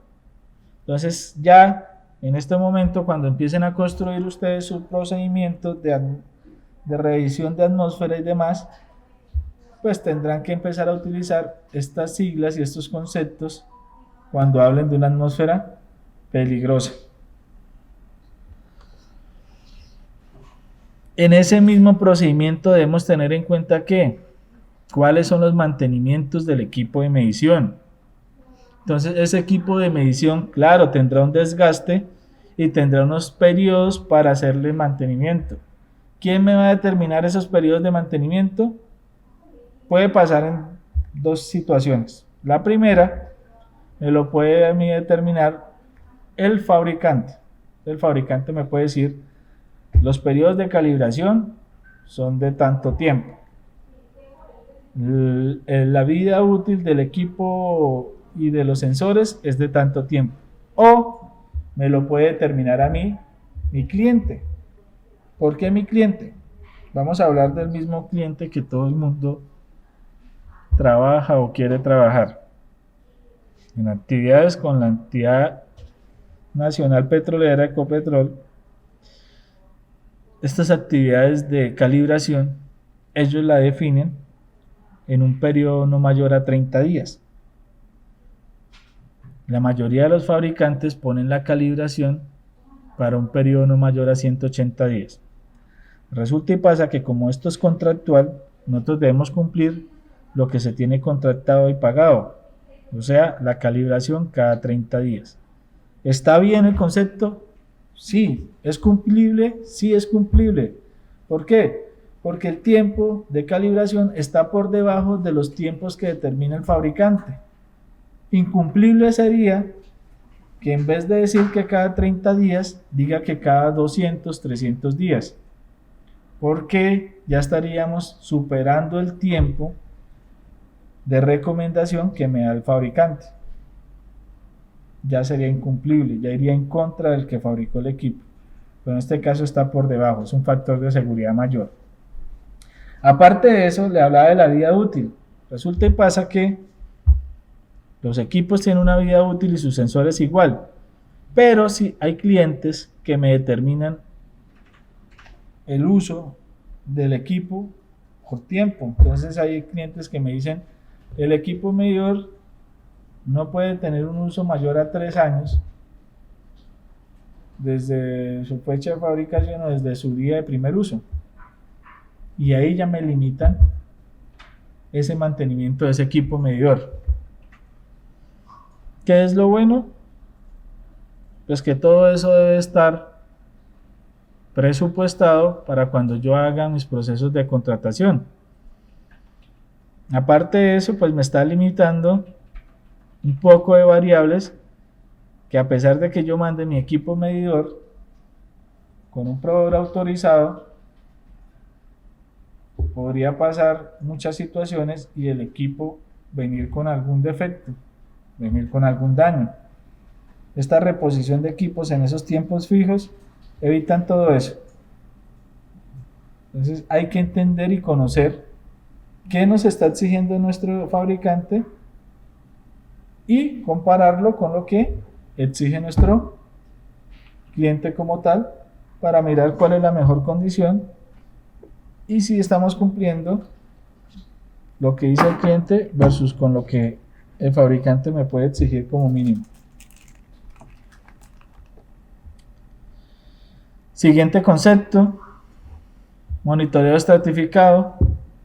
Ya es algo que ustedes en el procedimiento de medición van a dejar muy claro y van a definir el rol del vigía, en donde ese vigía debe hacer un monitoreo de las atmósferas, así como lo está mostrando aquí este GIF, esta imagen, de manera estratificada, iniciando o partiendo desde la parte superior, parte media y llegar hasta el final del espacio confinado, donde esos intervalos de tiempo no deben superar el 1,20 m.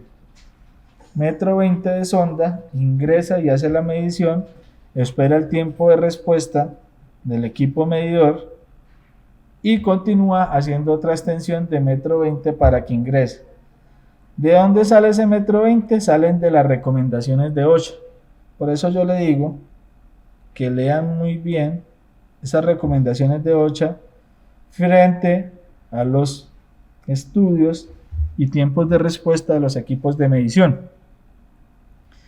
En OSHA no van a encontrar 1,20 m, en OSHA van a decir 4 pies de distancia en cada intervalo de medición, que si lo llevamos a metros, relativamente me va a dar el 1,20 m con algún centímetro de más.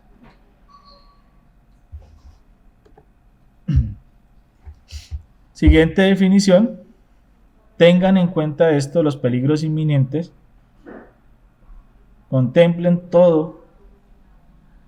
Un peligro inminente es que haya una ausencia de controles eficaces, donde yo, si me hubiera conformado con cualquier sistema en ese GIF que está ahí moviéndose, donde yo hubiera contemplado un sistema distinto, en vez de un sistema anticaídas por línea de vida, hubiera permitido a la persona que simplemente se anclara al andamio, pues ya estaría hablando de una tragedia y no de una respuesta correcta de estos sistemas, así como lo muestra el GIF. Eso es lo que se llama controles eficaces. Actos inseguros. Eviten todo acto inseguro. Siempre prevalece la seguridad antes de la operación, y yo sé que es difícil que esto se dé, y hablar con los operativos es difícil. Cuando eso pase, simplemente ustedes apoyen y trasladen esa responsabilidad. Entonces, en este momento no solo usted es el responsable, sino el que figura ya como supervisor, el que figura ya como vigía, tiene responsabilidad. ¿Vamos a permitir de que esos actos inseguros pongan en riesgo nuestra estabilidad? No. Otro peligro inminente es que haya ausencia de supervisión eficaz. Entonces mire que cuando iniciamos, yo les traté de despejar una primer duda, un primer mito. ¿Puedo yo, siendo supervisor, ser vigía? Sí, sí lo podría hacer, pero tendría que casarse con ese rol de vigía. Yo no puedo decir, o no debería decir, es que soy vigía, pero voy a hacer la supervisión de los otros 2 espacios confinados que están acá cerca, porque estoy incumpliendo con lo que dice acá, vea, peligro inminente, una supervisión eficaz. Yo, si soy vigía, debería quedarme en ese espacio confinado, teniendo comunicación eficiente con mi trabajador entrante, y llegado el caso, teniendo la capacidad para operar ese plan de rescate que tenemos ahí montado. El último peligro inminente que considera esta resolución es que nosotros permitamos, como administradores, como vigías, como supervisores, que esos trabajadores entrantes estén en condición solitaria en ese espacio. Y esto no es nuevo. Cuando hablamos de trabajo seguro en alturas, también nos decían que no deberían trabajar las personas de manera solitaria en un espacio confinado, en un trabajo en suspensión o en un trabajo en alturas.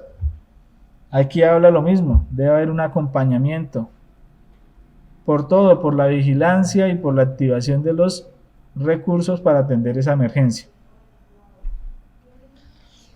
Ese artículo viene con una definición que vamos a masticar como administradores mucho, que vamos a trabajar demasiado. Procedimiento, forma específica de llevar a cabo una actividad. Ya hablamos de procedimiento de bloqueo, ya hablamos de procedimiento de medición, vamos a hablar de gestión de medidores, procedimiento de evacuación y rescate. Si utilizan equipos de línea de aire continua o autocontenidos, también deben implementar procedimientos instructivos. Se vienen muchos procedimientos. Si no teníamos procedimientos para el diligenciamiento del permiso de trabajo, también procedimiento para el diligenciamiento del permiso de trabajo. A partir de aquí ya nosotros vamos a empezar a hacer un buen diseño y sobre todo una buena socialización de estos documentos y esta documentación a todos los trabajadores en los diferentes niveles. Concepto de polvo combustible. Dependiendo de la actividad, vamos a encontrar escenarios y atmósferas donde se concentren, por la productividad, por la producción, por la actividad que realicen, se concentren partes de materias o materiales orgánicos y demás en suspensión en el ambiente, que estos en rozamiento con el mismo aire y con el mismo calor pueden generar esto que estamos viendo ahí, esa combustión como tal y esa explosión en un escenario.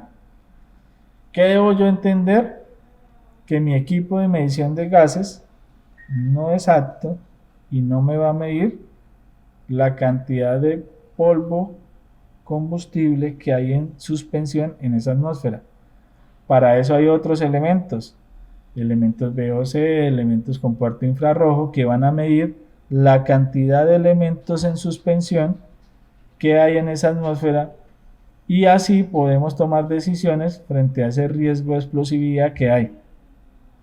Entonces no van a obtener un equipo que le dé esa respuesta. Bueno, hay uno de una marca, pero acá no la voy a traer a colación, que podría tener esa capacidad de medir ese polvo combustible y también medir atmósfera. Siguiente definición es una definición que me habla sobre la zona de respiración. Es importante que conozcamos cuál es la zona que tenemos o cuál es ese hemisferio que tenemos nosotros frente a lo que es la respiración que está llevando nuestro trabajador. De ahí va a partir la necesidad que en ese mismo documento que estructuren como procedimiento de medición, una cosa es la medición por muestreo y la otra es la medición por difusión, que es la que van a realizar sus trabajadores entrantes. Esa definición por difusión debe venir de la mano con esta definición de zona de respiración. Aquí en esta zona de respiración o cerca a esta zona de respiración es donde yo debo hacer la colocación y ponerle el punto específico en ese documento de la ubicación de ese equipo de medición cerca a esa zona para que tenga la mejor respuesta, no en la correa, no en el bolsillo, porque allá no vamos a tener una respuesta correcta frente a lo que está respirando nuestro trabajador. Es por eso la importancia de que conozcamos esa definición. Sepamos qué es zona de respiración, que son esos 30 centímetros que tenemos de perímetro en ese hemisferio o de radio, y que ahí lo que esté midiendo nuestro equipo realmente es una lectura directa de lo que está ingresando a nuestro cuerpo. Vamos a dar un espacio nuevamente para que retomen algunas labores que tengan pendiente, bien sea responder correos, llamar o atender algún WhatsApp, tomar algo de hidratación. Son las 10:55, vamos a retomar a las 11:15 nuevamente este curso. Si tienen alguna duda, alguna cuestionamiento, lo vamos retomando acá o me lo dejan sobre el chat y lo vamos atendiendo. O si quieren al final igual se va a dar un espacio y lo vamos a atender ahí. Vamos a estar muy atentos a lo que ustedes tengan. Bueno, buenos días a todos nuevamente. Ya después de haber abordado las definiciones de esta resolución, que aunque son bastantes y es bastante texto, lo importante aquí es ver esa aplicabilidad de cada una. Si ustedes se fijan, esos procesos del procedimiento de medición, se trató de que aterrizáramos esos requisitos como prueba funcional, ajuste de sensor, mantenimiento, para que fuera una secuencia y ustedes pudieran de ahí tener una base fundamental para poder crear estos documentos que van a requerir en su sistema de gestión. Aquí cada uno de nosotros vamos a aportar a este sistema de gestión para la creación, el fortalecimiento y, claro que sí, el cumplimiento de este requisito legal. El siguiente concepto, lo que vamos a tratar son las generalidades y vamos a hablar sobre lo que es la identificación y evaluación. Entonces, dentro de esta resolución dice que el empleador está obligado en identificar y evaluar estos riesgos y advertir por medio de este tipo de señalización, por medio de estas medidas preventivas, los riesgos que encontremos en este espacio confinado. Vamos a encontrar las 26, 27 obligaciones que tiene el empleador. Vamos a hablar rápidamente de ellas. Vamos a hablar de las que tenemos nosotros como empleados, las ARL y los roles y responsabilidades. Finalizamos este tema y damos un espacio ya para tomar nuestros alimentos. La idea es que podamos tener un tiempo de 1 hora como mínimo para que ustedes puedan tomar sus alimentos Y como ya lo he venido diciendo, yo sé que la mayoría hoy en este momento está trabajando, está haciendo cositas, por ahí está escuchando, conecta sus auriculares, algunos de pronto tienen la ventaja de estar en un computador, pero los demás se están apoyando hasta con sus equipos móviles.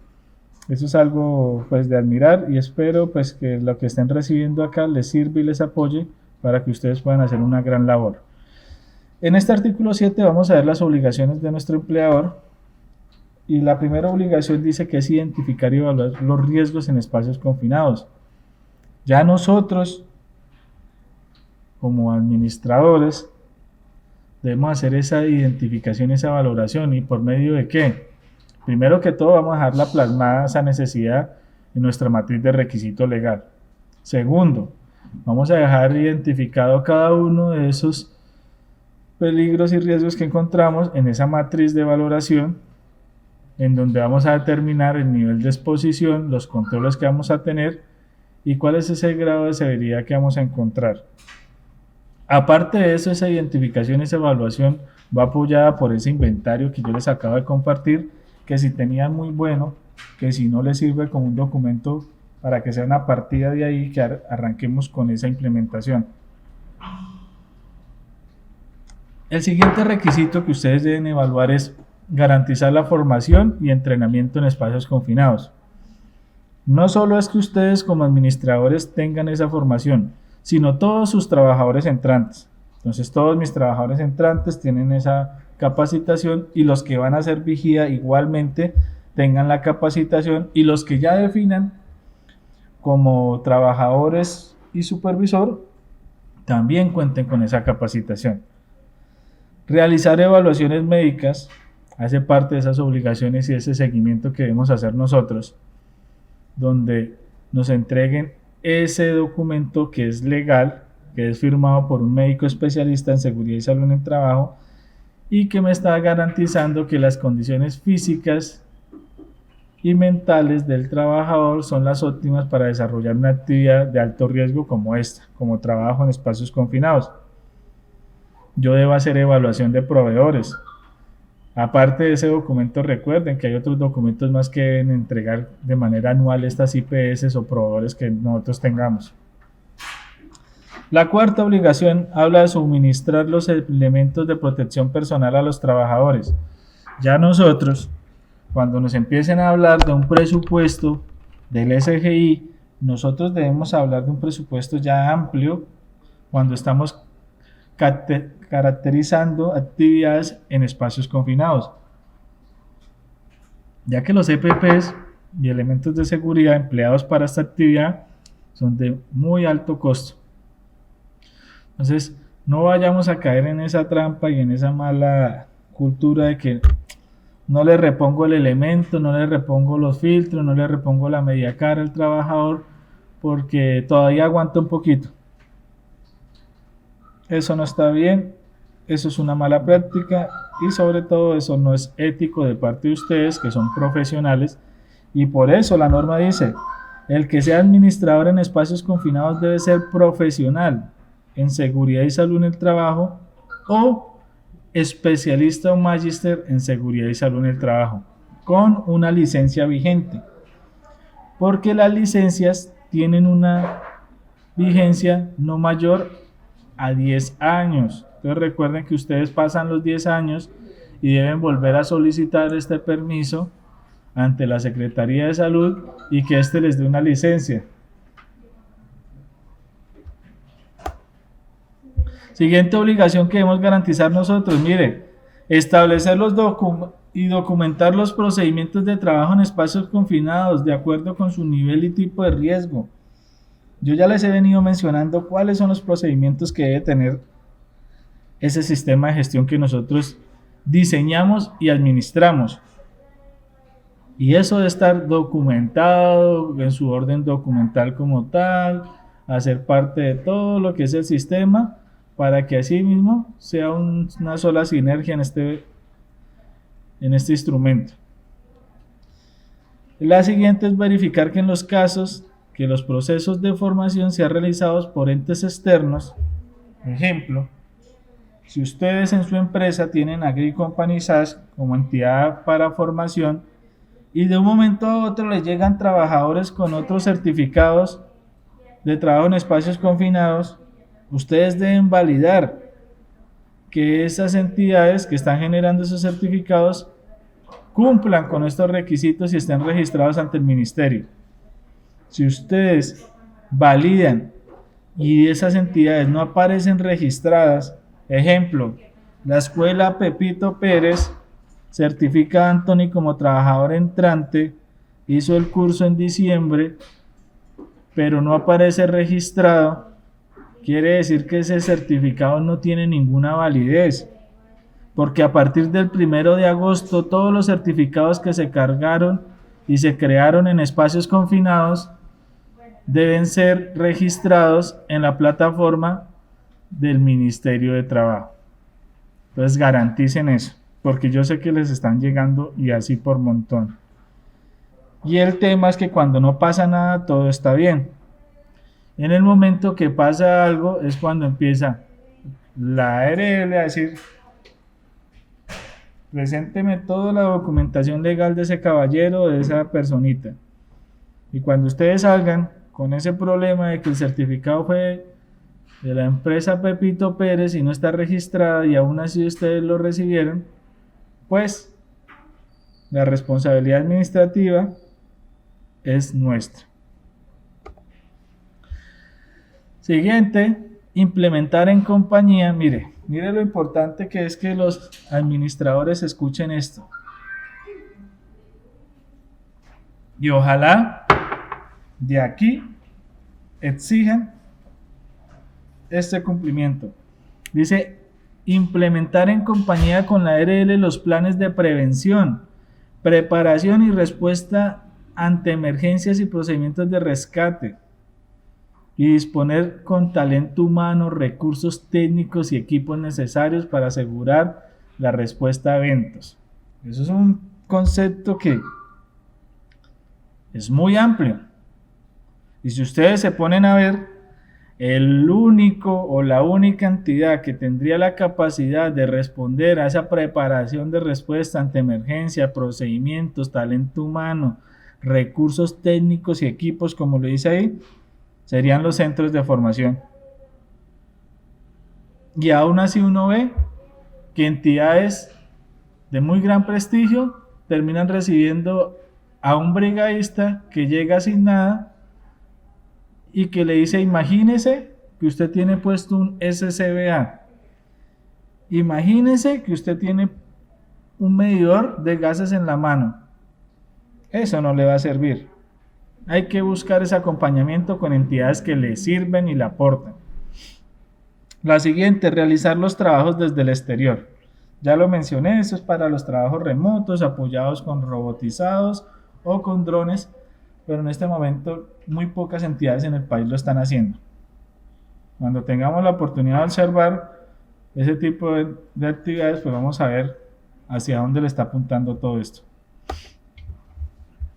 Las empresas contratantes de actividades o servicios que requieran trabajo en espacio confinado deben proporcionar, y es lo que yo les decía, cuáles fueron los mantenimientos que se les hicieron, cuál es el peligro que van a encontrar, alguna información relevante, dar una inducción a esos trabajadores, y si almacenamos sustancias peligrosas, nos deben dar la información de la ficha de seguridad de ese producto químico.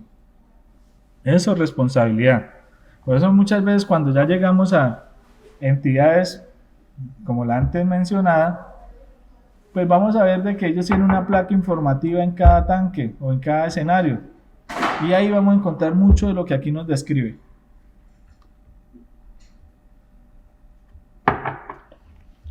Siguiente obligación del empleador: verificar que los contratistas cuenten con la formación establecida por el talento humano.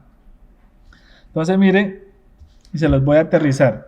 Muchas de las entidades que hoy en día nosotros estamos atendiendo trabajan para esa entidad mencionada, la entidad petrolera a nivel nacional, Ecopetrol. ¿Y qué pasa? Que Ecopetrol ya sabe que hay una resolución y está haciendo una exigencia para que estos contratistas cumplan con una resolución nacional, y por eso muchos ya están teniendo que parar sus actividades para cumplir con este punto, porque ellos también son empleadores. Y le están diciendo, venga, ustedes también deben validar y velar porque se cumpla la formación de estos trabajadores, que aunque no son directos, indirectamente hay una responsabilidad solidaria. La siguiente, supervisar la aplicación de medidas de seguridad y salud de los trabajadores a los contratistas. Entonces no solo es en temas de espacios confinados, sino en general.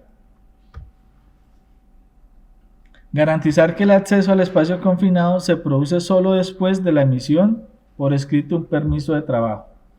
Y ese permiso de trabajo no debe ir solo, debe ir con un documento de apoyo o acompañamiento, que es el famoso análisis de peligro por actividad o el APA. En ese caso, diligenciamos nuestro APA, diligenciamos nuestro permiso de trabajo, viene la autorización por parte del supervisor en ese permiso de trabajo y de ahí sí podemos partir a hacer un ingreso. Detener cualquier tipo de trabajo en caso de que se presente peligro no identificado o no controlado. ¿Quién puede detener esa actividad o quién debería detenerla? Primero que todo, nuestro vigía. Entonces, señores administradores, ese vigía debe tener como rol y responsabilidad el acompañamiento constante, la identificación y la verificación de condiciones de seguridad constante en ese espacio confinado, para que él tome la decisión, si es necesario, retirar o parar esa actividad.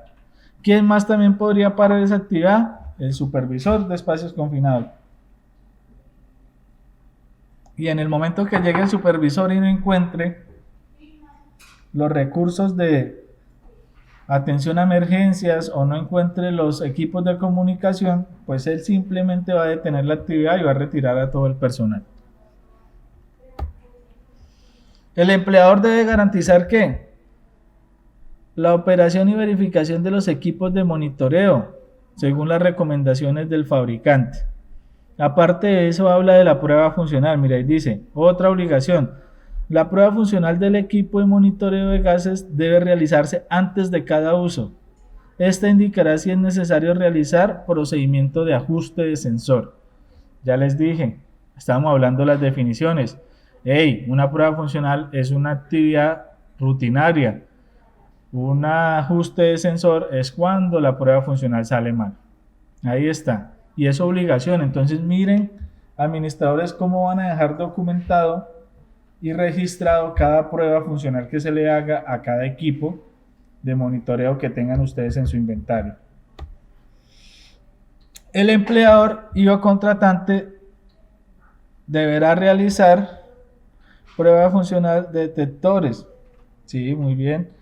Debe tener un procedimiento escrito, ahí lo está diciendo, y los registros para llevar esa trazabilidad. Ya les había adelantado eso.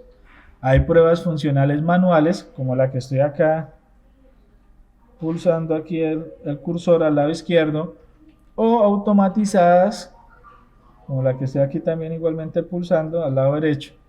Cualquiera de las dos se debe dejar registro. Esta es muy importante y miren, por más de que ustedes tengan la obligación de mandar a formar a sus vigías, nosotros los vamos a formar, los vamos a certificar y los vamos a cargar ante el ministerio.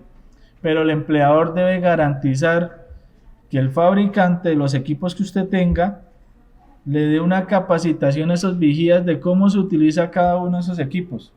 No es así de sencillo como que voy y compro los equipos en Asia, que son baratos, y cuando llegan acá, ¿quién me le va a dar la capacitación?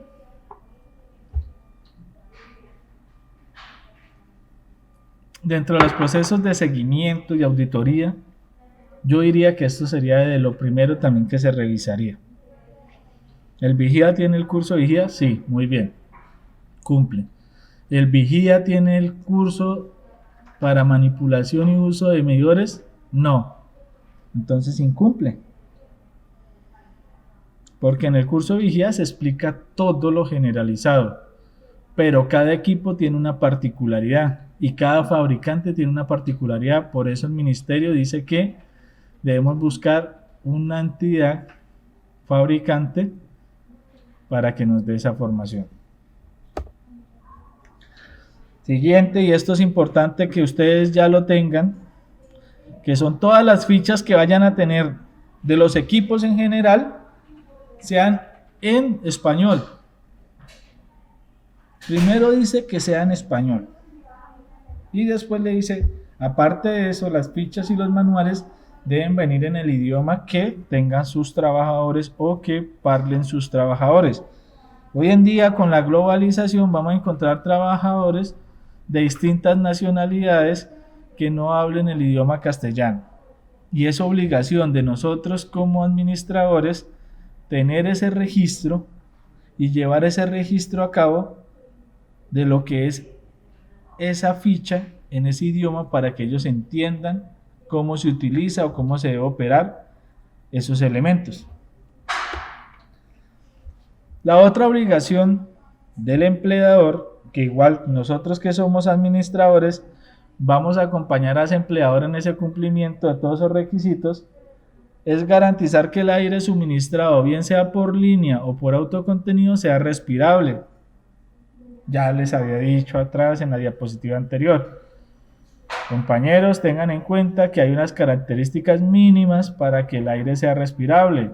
Porcentaje de oxígeno, partes por millón de monóxido, partes por millón de dióxido, partes de hidrocarburo condensado. Entonces, eso es lo que ustedes deben garantizar. No nos vamos a poner a medir nosotros como administradores porque no es nuestra actividad, pero sí vamos a garantizar que el proveedor que hace esa actividad o los equipos que nosotros compramos cumplen con esas características técnicas y que se le está haciendo el mantenimiento que se pide. Por último, habla de garantizar la evaluación atmosférica antes del ingreso y durante. Y acá viene algo que nosotros debemos hacer. Debemos diseñar un documento en donde ese vigía registre la evaluación inicial y las demás evaluaciones que haya hecho durante la actividad del espacio confinado.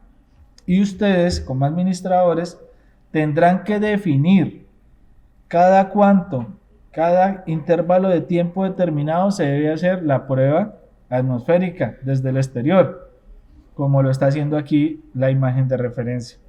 Este vigía ya tiene trabajadores allá, pero cada 15 minutos le dijeron que tenía que hacer una prueba. Cada 10 minutos le dijeron, dependiendo de lo que ustedes determinen, van a decirle el tiempo por escrito y ellos tendrán que dejar un registro. Cada 15 minutos el registro que obtuvieron como prueba.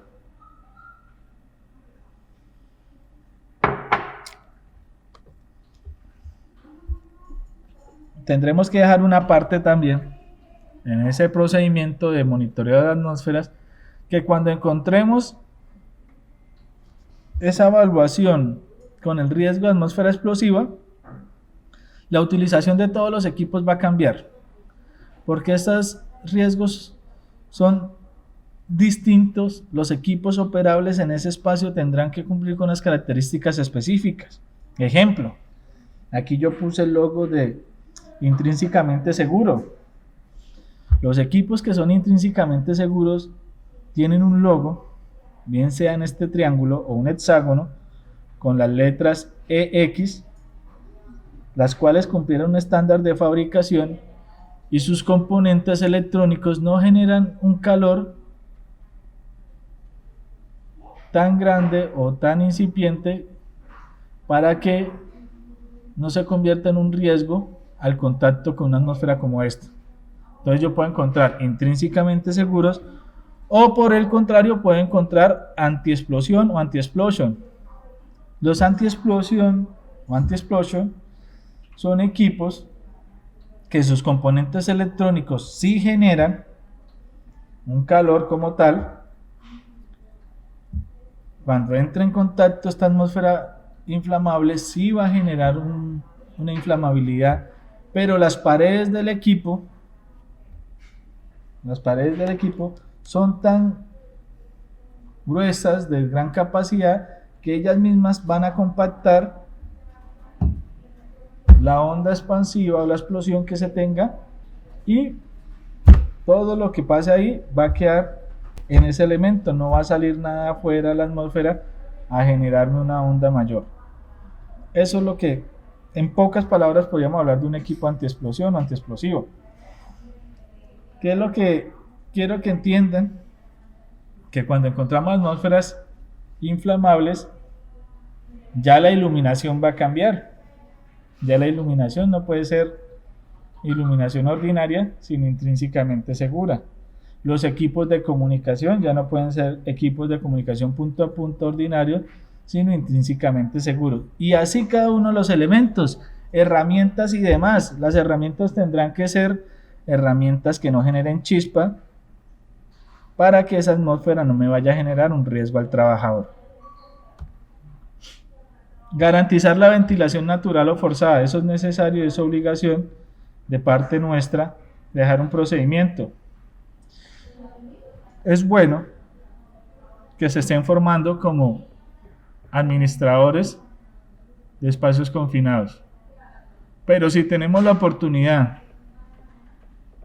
y así lo podemos plantear ante la organización, lo ideal sería que se formaran en los diferentes niveles. ¿Por qué? Porque en el nivel vigía vamos a ver algunas características y algunos conceptos que debemos tener muy claros para hacer la implementación de un procedimiento de ventilación. Ventilar no es solo conecte el equipo y hágale. Ventilar es saber cuál es el volumen, cuál es la capacidad en pie cúbico, metro cúbico de nuestro equipo extractor o ventilador. Saber que esta curva que está generando acá este ducto, mire, esta curva, ya está generando una obstrucción a nuestro flujo de aire que estemos realizando. Por consiguiente, si este tenía una capacidad de 10, con esta curva ya no va a tener 10, va a disminuir. No podría decirles el valor exacto, pero sí podría estar hablando de un 10-15% de disminución. Y eso lo aprenden en esos cursos de formación, sobre todo para el nivel vigía y para el nivel supervisor. Otra obligación del empleador: disponer de un supervisor de trabajo en espacios confinados y de un vigía, lo cual no significa la creación de nuevos cargos. Eso es cierto. Yo puedo tener, ejemplo, un ingeniero, no sé, residente, que sea mi supervisor. Y puedo tener un HSQ, un SST, un CISO, como lo quieran llamar, que sea mi vigía. Hizo su curso de formación, recibió instrucciones y demás, y yo ya implementé mis procedimientos para que ellos lo cumplan. Ambos están desarrollando un rol de espacios confinados, pero al final cada uno sigue cumpliendo con las responsabilidades de su cargo. ¿Qué es lo que no podría? Que este CISO, HSQ, que está haciendo la labor de vigía, pase a ser también el supervisor en otro espacio, porque técnicamente no podría hacerlo, ya que ese vigía debería estar acá, en el espacio confinado, no debería moverse de él. Mientras que el supervisor sí tiene la capacidad de moverse e ir y supervisar varios espacios confinados. Entonces, miren ustedes cómo se va a plantear muy bien esos roles y responsabilidades ahí para que no tengan inconvenientes más adelante. Incluir en el sistema de gestión el programa de trabajo en espacios confinados. Eso es pues el 99% de lo que estamos hoy en día hablando. Si ustedes no tienen implementado un sistema de gestión, ya lo tienen que diseñar. Y si ya lo tienen implementado, empiecen a evaluar qué le exige esta norma, qué están cumpliendo, qué no están cumpliendo, y haga rápido la actualización. Eso es lo que yo les digo que deben hacer. Nuestros trabajadores, ellos tienen unas obligaciones, ya son menores, pero aún así se las tenemos que divulgar. La primera obligación es cumplir con todos los procedimientos que ustedes diseñen. Si usted le dice al trabajador, este es el procedimiento de bloqueo y etiquetado, él debe cumplir. Y si no cumple, sencillo, haga usted su proceso administrativo. ¿Por qué? Ese incumplimiento de ese requisito en seguridad al final se puede traducir en incurrir con una falta que afecte el patrimonio de la empresa y de la organización. Lo consiguiente es una falta grave. 2. Monitorear el espacio de trabajo e identificar los posibles riesgos. Entonces, esa persona, bien sea el vigía, bien sea el entrante o supervisor, debe empezar a informar qué está observando de más, qué está identificando, para que se controlen esos riesgos que puedan afectar a los trabajadores. Utilizar las medidas de prevención y protección. Entonces, no es que si quiere, es que a mí me molesta mucho la máscara y esos filtros no me dejan respirar. Pues si eso sucede, esa labor no es para usted, porque no hay otro método más. Entonces, hay que determinar si la persona está en las condiciones para que cumplan con estos requisitos, que son requisitos legales y son obligaciones.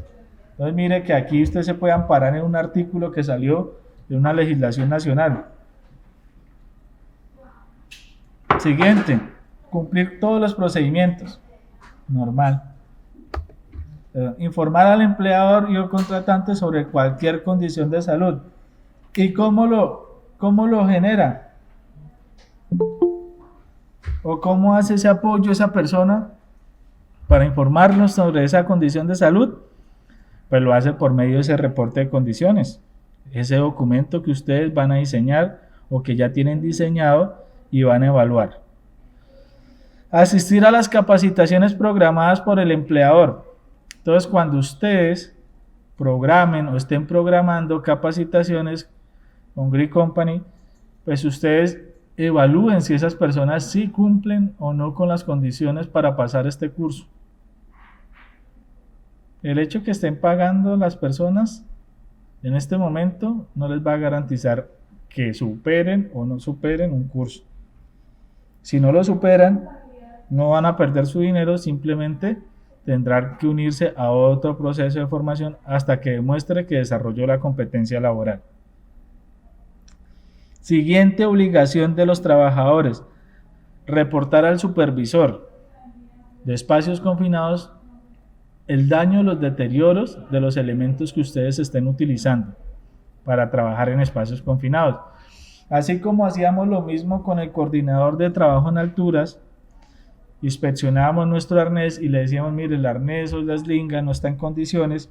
Asimismo debemos hacerlo informándole que este equipo, bien sea de medición, de respiración y demás, no está en condiciones y debe hacerse la evaluación para una reposición del mismo. Estos empleados están en la obligación, y así se puso en esta normatividad, de informar los riesgos de la configuración del espacio confinado. ¿Por qué? Porque ellos van a ser la pieza fundamental para que nosotros como administradores conozcamos el espacio, determinemos cuáles son los riesgos y cuáles serían esos posibles controles. La siguiente es que ellos están obligados a participar en la elaboración y el diligenciamiento del permiso de trabajo. Si ellos no diligencian el permiso de trabajo e ingresan de esa manera, aquí hay una omisión de parte de ellos y aparte de eso, del vigía y del supervisor. Entonces, que quede muy claro en ese manual de funciones donde nosotros le determinemos cada una de esas obligaciones. Y aquí simplemente es venir y coger el artículo 8 y copiar esas mismas obligaciones e incluirlas en ese manual o en esa descripción de cargo que tenemos. Debe estar o estamos obligados a conocer los peligros y controles que se han definido. ¿Y dónde podemos ir a consultar esos peligros y esos controles? Pues en el documento que yo les compartí, el famoso inventario o lista de inventario de espacios confinados. Por eso es importante, si ustedes no hacen el diligenciamiento de ese inventario de espacios confinados, no van a tener un documento de partida y por ende los trabajadores tampoco van a tener dónde apoyarse. Verificar los resultados del monitoreo inicial y durante el desarrollo de la actividad. Esto es una obligación puntualmente para nuestros vigías. como es un trabajador, está obligado a hacer una verificación antes de ingresar y durante el desarrollo de esa actividad. Y si alguna de esas verificaciones sale mal, nos debe informar. Esa verificación salió mal, por ende esa verificación nos da un resultado y podemos tomar decisiones. Aquí vamos a conocer ya las únicas 4 obligaciones de nuestra famosa ARL.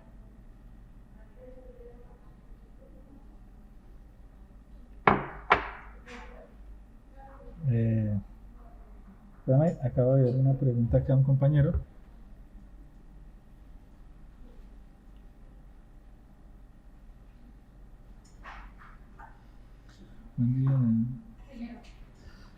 Guillermo, claro que sí.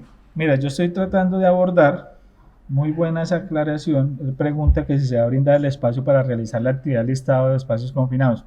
Claro que sí. Yo estoy tratando de abordar todo lo que es el tema teórico en esta mañana, que ya prácticamente nos quedan 5 minutos, máximo 10 me va a tomar, para finalizar acá. A partir de esto, vamos a conectarnos después del almuerzo, de la toma de nuestros alimentos. Hacemos un taller pedagógico y les voy a dar el espacio para que hagan el diligenciamiento del inventario del espacio confinado. Entonces, sí se va a dar el espacio y aparte de eso, pues se va a construir algunos conceptos con una actividad pedagógica que se tiene planteada. Ya vamos a... Bien. Muy buena la pregunta. Entonces, estas obligaciones, retomando acá el tema para poder concluir, estas obligaciones de las ARL están acá enmarcadas en el artículo 9 y habla que deben apoyarnos y realizar actividades de prevención y asesoría. Algunas lo hacen, otras no, otras ni siquiera o desconocen esto.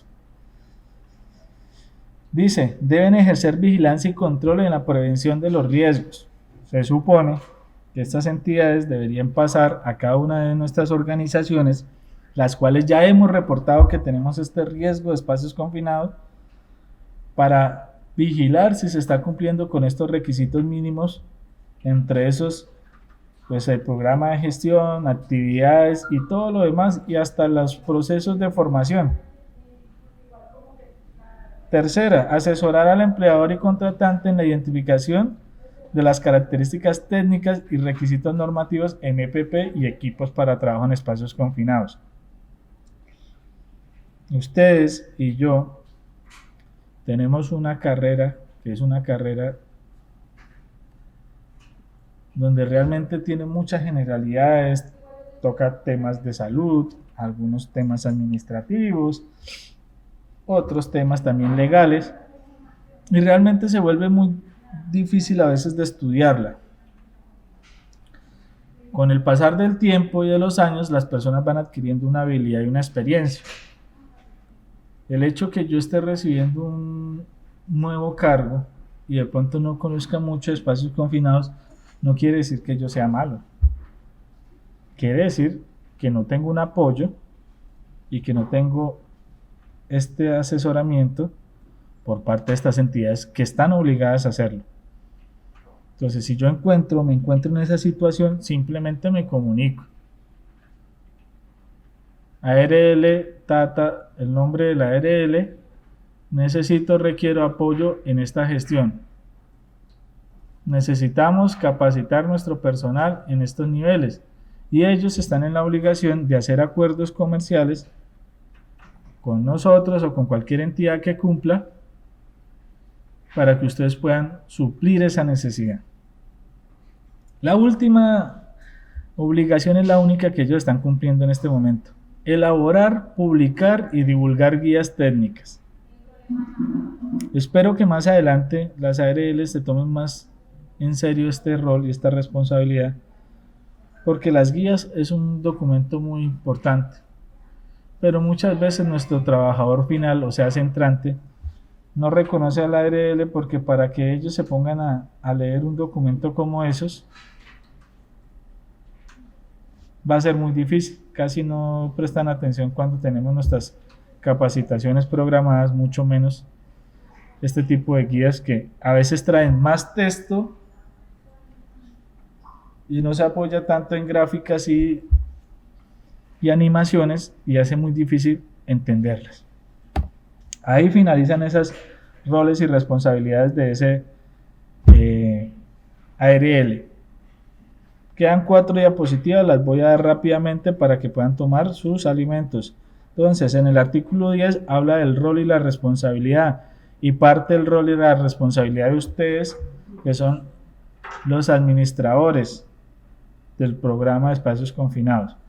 Esa persona está encargada de hacer el diseño, la administración y asegurar que ese programa de gestión cumpla y sí funcione. O sea, debe ser también medible. Es un curso de 8 horas, como lo están viendo acá, totalmente virtual o mixta si quieren venir a hacerlo de manera presencial, pero ahorita se están apoyando en la virtualidad la mayoría de entidades. Esta formación debería tener una durabilidad no mayor a 3 años. ¿Qué quiere decir que no mayor a 3 años? Si nosotros estamos en la misma entidad, esa formación podría tener una extensión de tiempo de hasta 3 años para volver a actualizarla. Pero las personas que son profesionales, tienen una ética profesional y han hecho procesos de formación continuos, ejemplo como Alturas, saben que estos programas a 3 años van a ser prácticamente obsoletos, van a ser muy difíciles, porque si un programa que estamos repitiendo cada año como Alturas, aún así presenta todavía inconsistencias en los reentrenamientos, la gente olvida algo que le dijeron hace un año, en 3 años la gente va a olvidar un porcentaje mucho más alto. Entonces, miremos hasta dónde nosotros podemos programar esto. Esos son de los micos y de los problemas que tiene esta resolución. El supervisor, igual ustedes esto lo pueden ir y tomar en el artículo 10 y copiarlo y pegarlo en ese manual de funciones que van a diligenciar o desarrollar para esas personas que van a realizar esas funciones. Entonces el supervisor se encarga de vigilar y coordinar las actividades. También es un curso teórico práctico, puede ser virtual o mixtas, y tiene una durabilidad también de no más de 3 años. El trabajador entrante ya es esa persona que va a ir a hacer la actividad, o sea, es ese que se capacitó y que yo como patrono le dije, debemos hacer esta actividad puntualmente y él ya la sabe ejecutar. En el curso no se le va a enseñar cómo pintar, cómo soldar, cómo limpiar un tanque, porque se supone que esa actividad ya la sabe hacer él. En el curso se le va a decir mire, antes de ir a pintar, soldar y todo eso, hay unos riesgos que usted debe contemplar.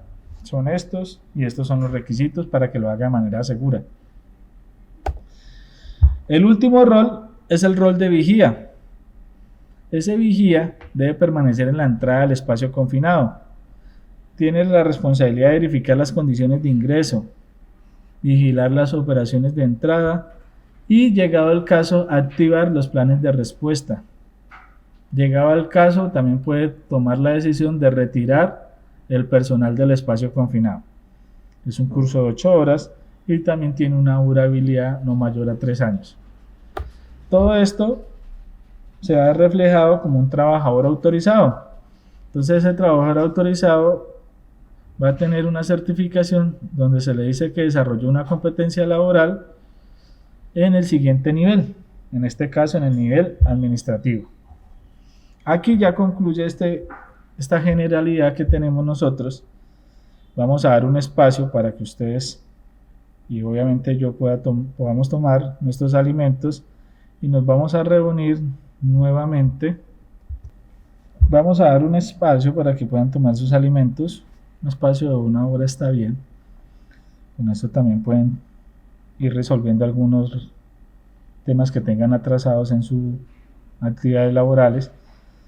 Son las 12:05, nos vemos a las 12, a la 1:10 está bien. 1:10 nuevamente retomamos. Tomen sus alimentos y después de la 1 vamos a hacer unos eventos pedagógicos prácticos y ya van a tener el espacio para que hagan su actividad como es el listado de inventarios que se les está planteando, ¿vale? Si tienen alguna, señor. Ok. Vale, Luis. Si tienen No, algún listo, tipo ok, de duda, copiado. yo igual me quedo siempre aquí atento al chat, la expresan en el chat o al final, antes de que terminemos la jornada, yo voy a dar un espacio también para que puedan hacer todas las preguntas que se requieran y que podamos aclarar todo lo que nosotros tengamos en materia de espacios confinados. Espero que tengan un buen provecho y que disfruten sus alimentos. Buena tarde a todos. Retomamos nuevamente el proceso de formación como administrador. Como les adelanté en la mañana, nuestro objetivo siempre fue retomar todo lo que es el tema teórico en temas de normatividad, obligaciones y responsabilidades. Aprovechar esa mañana para que en la tarde podamos hacer algunos ejercicios evaluativos, entre esos pues un ejercicio pedagógico que se tiene montado por una plataforma Quizzes que de pronto algunos ya conozcan. Vamos a dar un espacio para poder realizar el diligenciamiento de nuestro inventario de espacios confinados. Y ya como último módulo vamos a tocar aspectos puntuales que debemos tener en cuenta y que debemos recalcar nosotros para poder diseñar y administrar un programa de gestión en espacios confinados. Entonces les voy a pedir el favor, ya a todos, que por favor se dirijan nuevamente a lo que es el chat del Meet. Recuerden, esquina inferior derecha, vamos a encontrar el espacio para el chat del Meet, o si lo estamos utilizando desde nuestro equipo móvil, vamos a ir a la opción donde encontremos 3 puntos como tal, como este, y ahí nos va a aparecer opciones o mensajes de llamada. Le vamos a dar clic y ahí van a aparecer los mensajes que nos han compartido. En este caso el área de calidad nos está compartiendo este link donde vamos a dar nosotros clic y vamos a ingresar a este aplicativo. Este link nos va a direccionar a una plataforma que es el Quizzes, y ese Quizzes nos va a pedir que nos registremos. Entonces porfa, a algunos les va a pedir que se registren y van a hacer ese registro con los correos electrónicos que nosotros tengamos, en este caso registrado en nuestro celular o en nuestro equipo portátil. Es necesario que cada uno vaya haciendo el registro para poder ingresar y compartirles un código y que asimismo puedan ustedes realizar el diligenciamiento respectiva actividad didáctica. Ok, muy bien. Luis Enrique Rocha. Sí, seguramente algunos compañeros, gracias Luis, habían salido. Igual el compañero Luis lo reenvió nuevamente. Muchas gracias Luis. Ya está en el chat, porfa. Igual los que tengan y no les aparezca, nuevamente nos dan a conocer para nosotros reenviar. Ahí los va a direccionar a la página o al sitio web de Quizzes y como les decía, les va a pedir que se registren con el correo electrónico que ustedes tengan guardado o registrado en su computador o en su equipo móvil. Después de que ya se registren, les va a decir, les va a hacer un cuestionario sobre algunas fechas de nacimiento y para qué es el uso que le están dando a esta plataforma. En este caso le vamos a dar que es un uso escolar. Cuando ya estemos registrados nos va a dar una opción de introducir un código. El código va a ser el siguiente, ya les voy a dar el código que debemos registrar, bien sea en nuestro equipo móvil o de cómputo, es el siguiente: 710132. Vamos a registrar y aquí vamos a ver cada uno de los participantes que ya han podido hacerlo. Hasta que completemos todos le vamos a dar inicio a la actividad. Vamos a dar inicio y vamos a empezar a ver que esta aplicación pues nos va a dar una serie de preguntas de selección múltiple. La idea es que seleccionen la respuesta correcta. A medida que están seleccionando la respuesta correcta,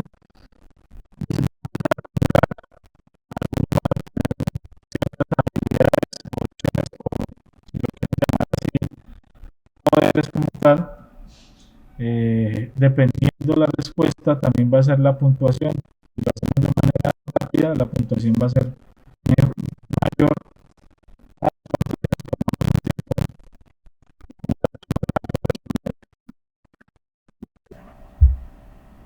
Bueno, una retroalimentación de esta actividad, una actividad pues que es dinámica.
Para poder diligenciar nuestro inventario.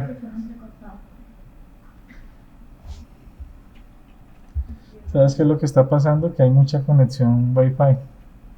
Tú sabes que aquí siempre se pone así. Entonces dile a todos los compañeros que desconecten sus celulares. Perdón a todos, me dicen que se estaba escuchando entrecortada la comunicación. Ya estamos tratando de corregir.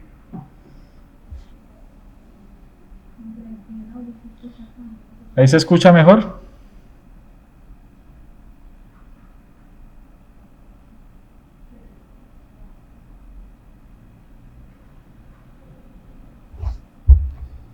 No.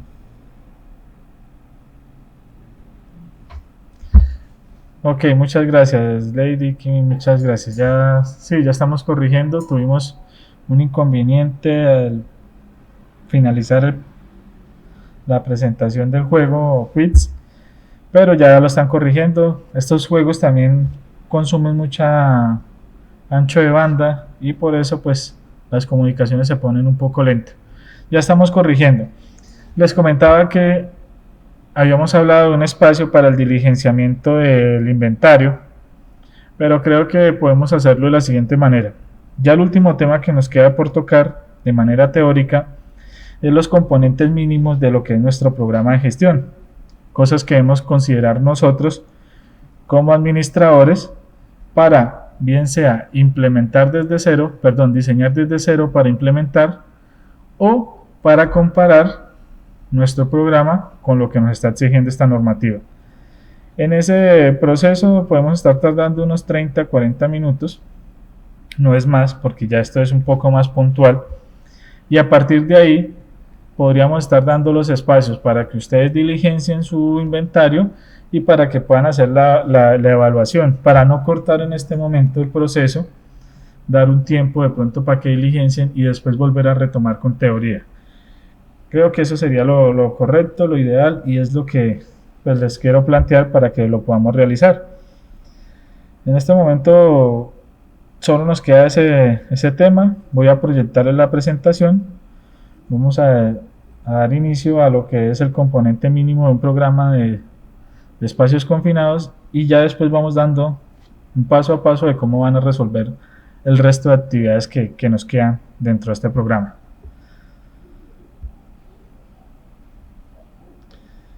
por acá me informa mi compañera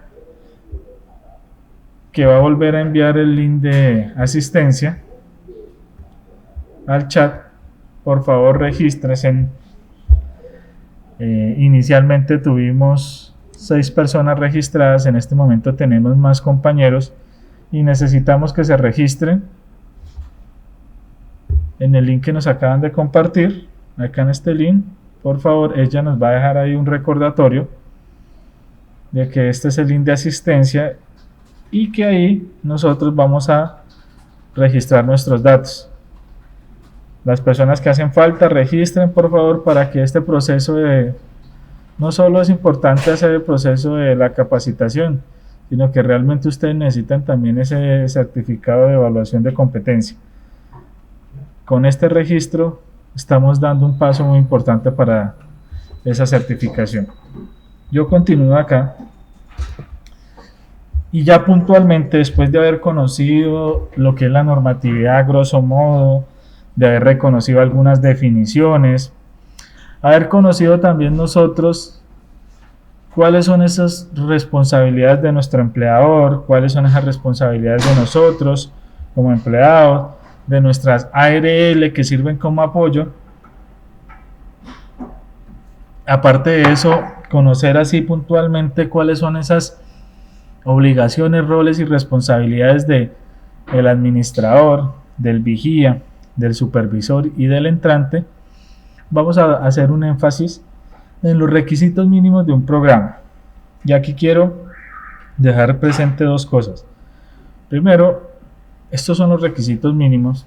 Si su empresa ya tiene un avance frente a lo que es el diseño y la implementación, es que le sirva como comparación para medir cómo está su organización frente a este requerimiento. Segundo, los programas de formación no se van a aterrizar, y menos estos programas de espacios confinados, a una actividad económica puntualmente. Los programas de trabajo en alturas, algunos, entre comillas, se centraron por actividad económica o por sector económico. Al final vemos que en algunas situaciones sí, como en otras realmente se hace generalizado. En este caso, el programa es generalizado. Ya ustedes tendrán que lo que escuchen acá de generalidades, empezar a aterrizar a su sistema de gestión. Entonces, puntualmente, las consideraciones que ustedes deben tener en cuenta siempre cuando hablemos de programa de gestión para trabajo en espacios confinados es nuestro decreto 1072, el cual en el capítulo 6 pues siempre nos va a hablar sobre lo que es el sistema de gestión en seguridad y salud en el trabajo. De ahí ya empezamos nosotros a tener toda una estructura de nuestro sistema como tal, qué se requiere, cuál es el cumplimiento, cuáles son esos indicadores, qué tipo de indicadores hay, porque pues recuerden que tenemos indicadores nosotros de distintas, les hablaba de los tipos de indicadores y demás. Entonces desde ahí ya nosotros vamos a partir de cómo vamos a medir el programa de gestión que implementemos en nuestra organización. Y esto simplemente es plantearnos unas actividades frente a todo lo que ya vimos que se requiere implementar. Entonces, un ejemplo puntual. Si pusimos que entre los requisitos son las evaluaciones médicas, ¿cómo yo le doy cumplimiento a esas evaluaciones médicas? Entonces, vamos a poner actividades puntuales de seguimiento, personal ingresado versus evaluaciones médicas ejecutadas, personas que requieran hacer una reevaluación médica, un seguimiento médico, igualmente, los permisos de trabajo. Entonces hablábamos de un procedimiento de permisos de trabajo. ¿Cuántos permisos de trabajo se abrieron? ¿Cuántos se cerraron? ¿Cuáles presentaron incidentes? ¿Cuáles no? Así con cada una de las actividades y requisitos que vimos en la mañana, pues vamos a tener nosotros que plantear un documento donde se incluyan estas actividades y por tiempos o por intervalos de tiempo nosotros podamos medir si se ejecutaron y si fueron efectivas o no estas actividades. Si yo le puse una sola vez al año validar una actividad, pues tendré que evaluar si con esa vez al año fue suficiente o si el periodo o intervalo de tiempo tiene que aumentar. Entonces, vamos a ver que en este caso, para trabajo en alturas, lo que era el programa o lo que es el programa de protección contra caídas, prevención y protección contra caídas, ya venía haciendo eso. Entonces, dentro de nuestro programa teníamos los exámenes médicos, dentro de nuestro programa teníamos las inspecciones planeadas, inspecciones por persona calificada. Aparte de eso teníamos las capacitaciones planeadas al interior de nuestra empresa y con entidades externas como lo eran nuestros centros de formación. También hacíamos seguimiento a lo que eran las evaluaciones y hacíamos seguimiento a lo que eran los permisos de trabajo. En este caso va a funcionar de manera muy similar. Debemos ir y ver qué nos exige esta normatividad o cuál es la estructura que nos exige para hacer el diseño y el diligenciamiento, desarrollo de este programa. Entonces, por eso está mencionada acá. La base fundamental que nosotros vamos a requerir va a ser esta GTC 45, que es una metodología que hemos implementado la mayoría para hacer esa identificación y valoración de riesgos en nuestro espacio laboral, en nuestro trabajo. Para este caso, los que no han aplicado esta valoración para la actividad puntualmente de espacios confinados, debemos hacer rápidamente esa identificación y valoración para tener un documento base y así poder partir de todo lo que se requiere. Recuerden que la GTC 45 es una guía técnica que nos va a ayudar a nosotros a hacer de manera estandarizada una identificación y valoración de esos riesgos que encontramos en nuestro sitio de trabajo. En este caso, el curso y ningún curso que vayan a enfocar como administrador de algún programa de gestión nos va a enseñar a hacer esa identificación y valoración. Esos procesos de formación ya se debieron haber tenido en nuestros espacios, bien sea cuando hicimos el proceso como profesionales o cuando hicimos nuestros procesos de posgrado, bien sea especialización o maestría. Ahí es donde realmente nosotros sí nos formamos e identificamos cómo se realiza esa implementación de esa GTC 45.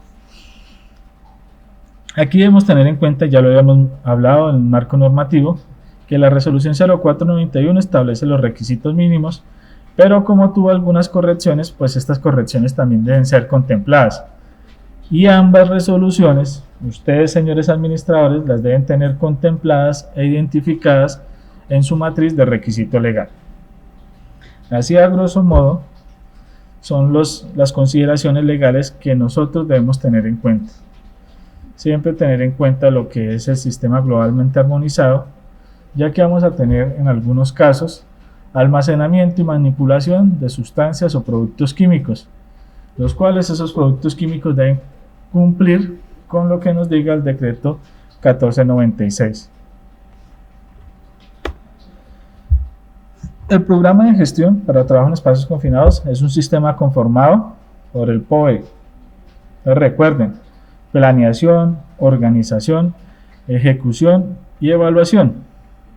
Cuando nosotros tenemos un sistema montado de esa manera, es un sistema que me va a permitir hacer ese ciclo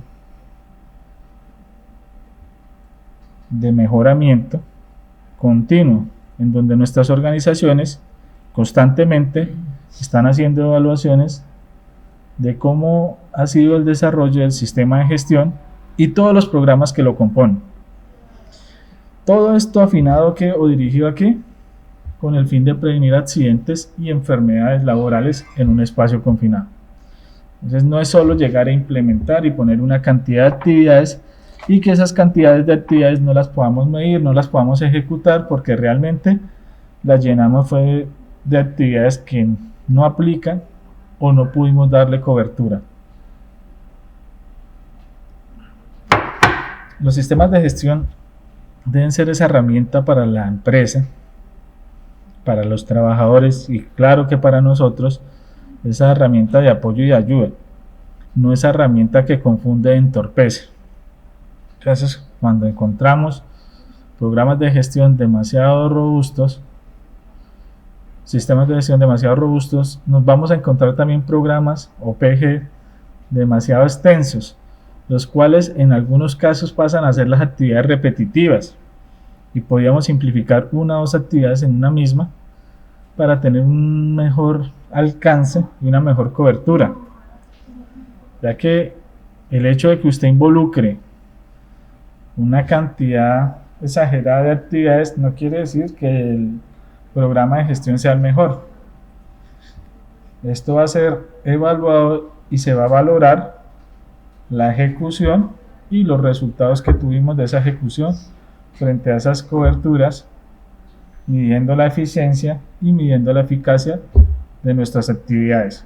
Entonces recuerden que a veces menos es más, y entre más calidad haya en cada una de nuestras actividades, al final vamos a tener ese impacto, esa gestión en seguridad que requerimos para prevenir esos accidentes y esas enfermedades laborales. El programa de gestión debe contener como mínimo lo que está aquí contemplado. Nos lo establece como tal nuestra resolución, e igualmente está aquí para que puedan tomar un apunte. Entonces nos debe hablar o debe tener como tal un objetivo general.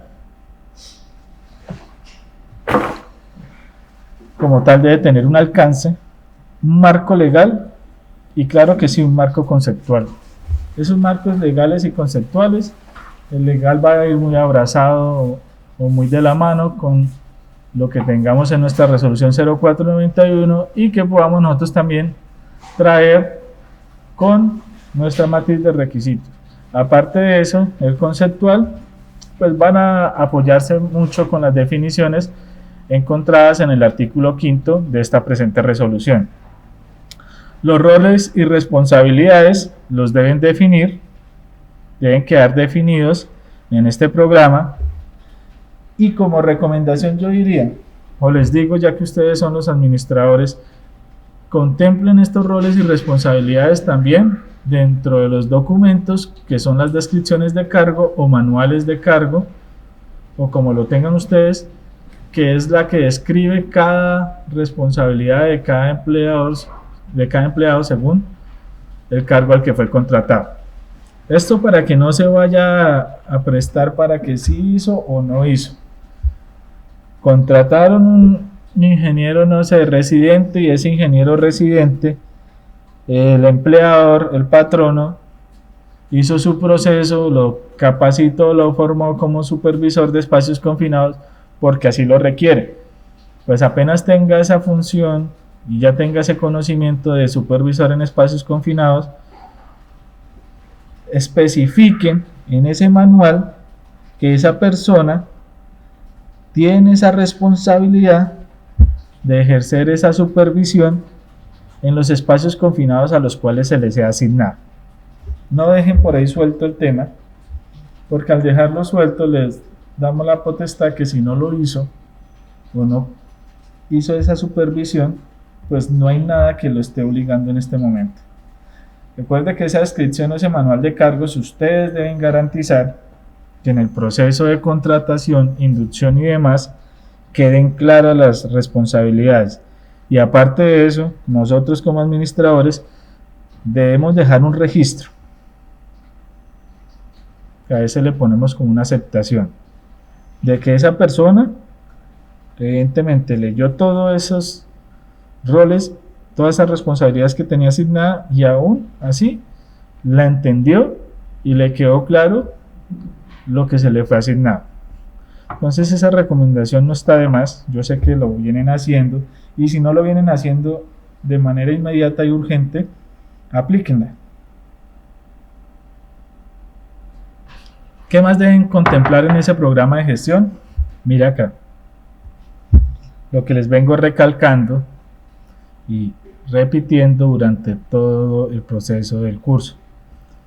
Esto nace con un inventario, una clasificación y una ubicación de los espacios confinados.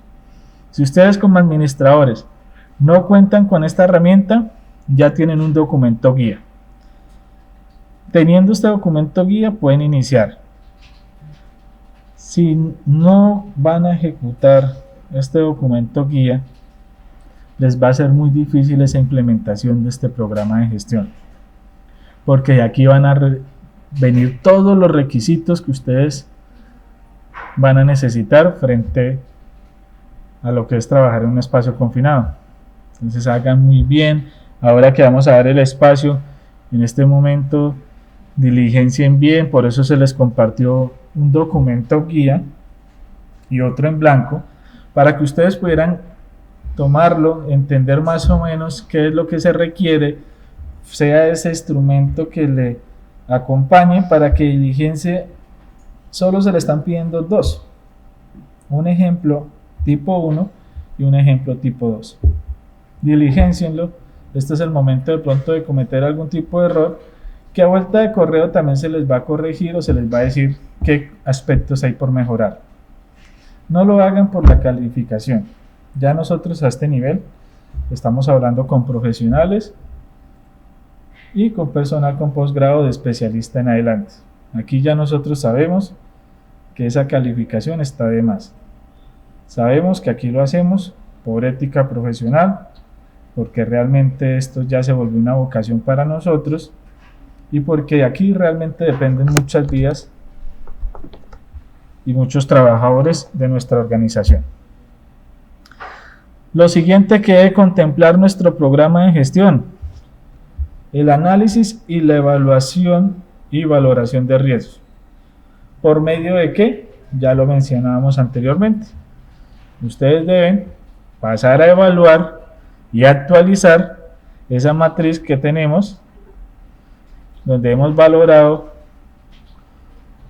los riesgos que encontramos al trabajar en espacios confinados, y asimismo ya teniendo más claro qué es lo que me exige esta normatividad, validar si sí tenemos los requisitos y los controles mínimos necesarios.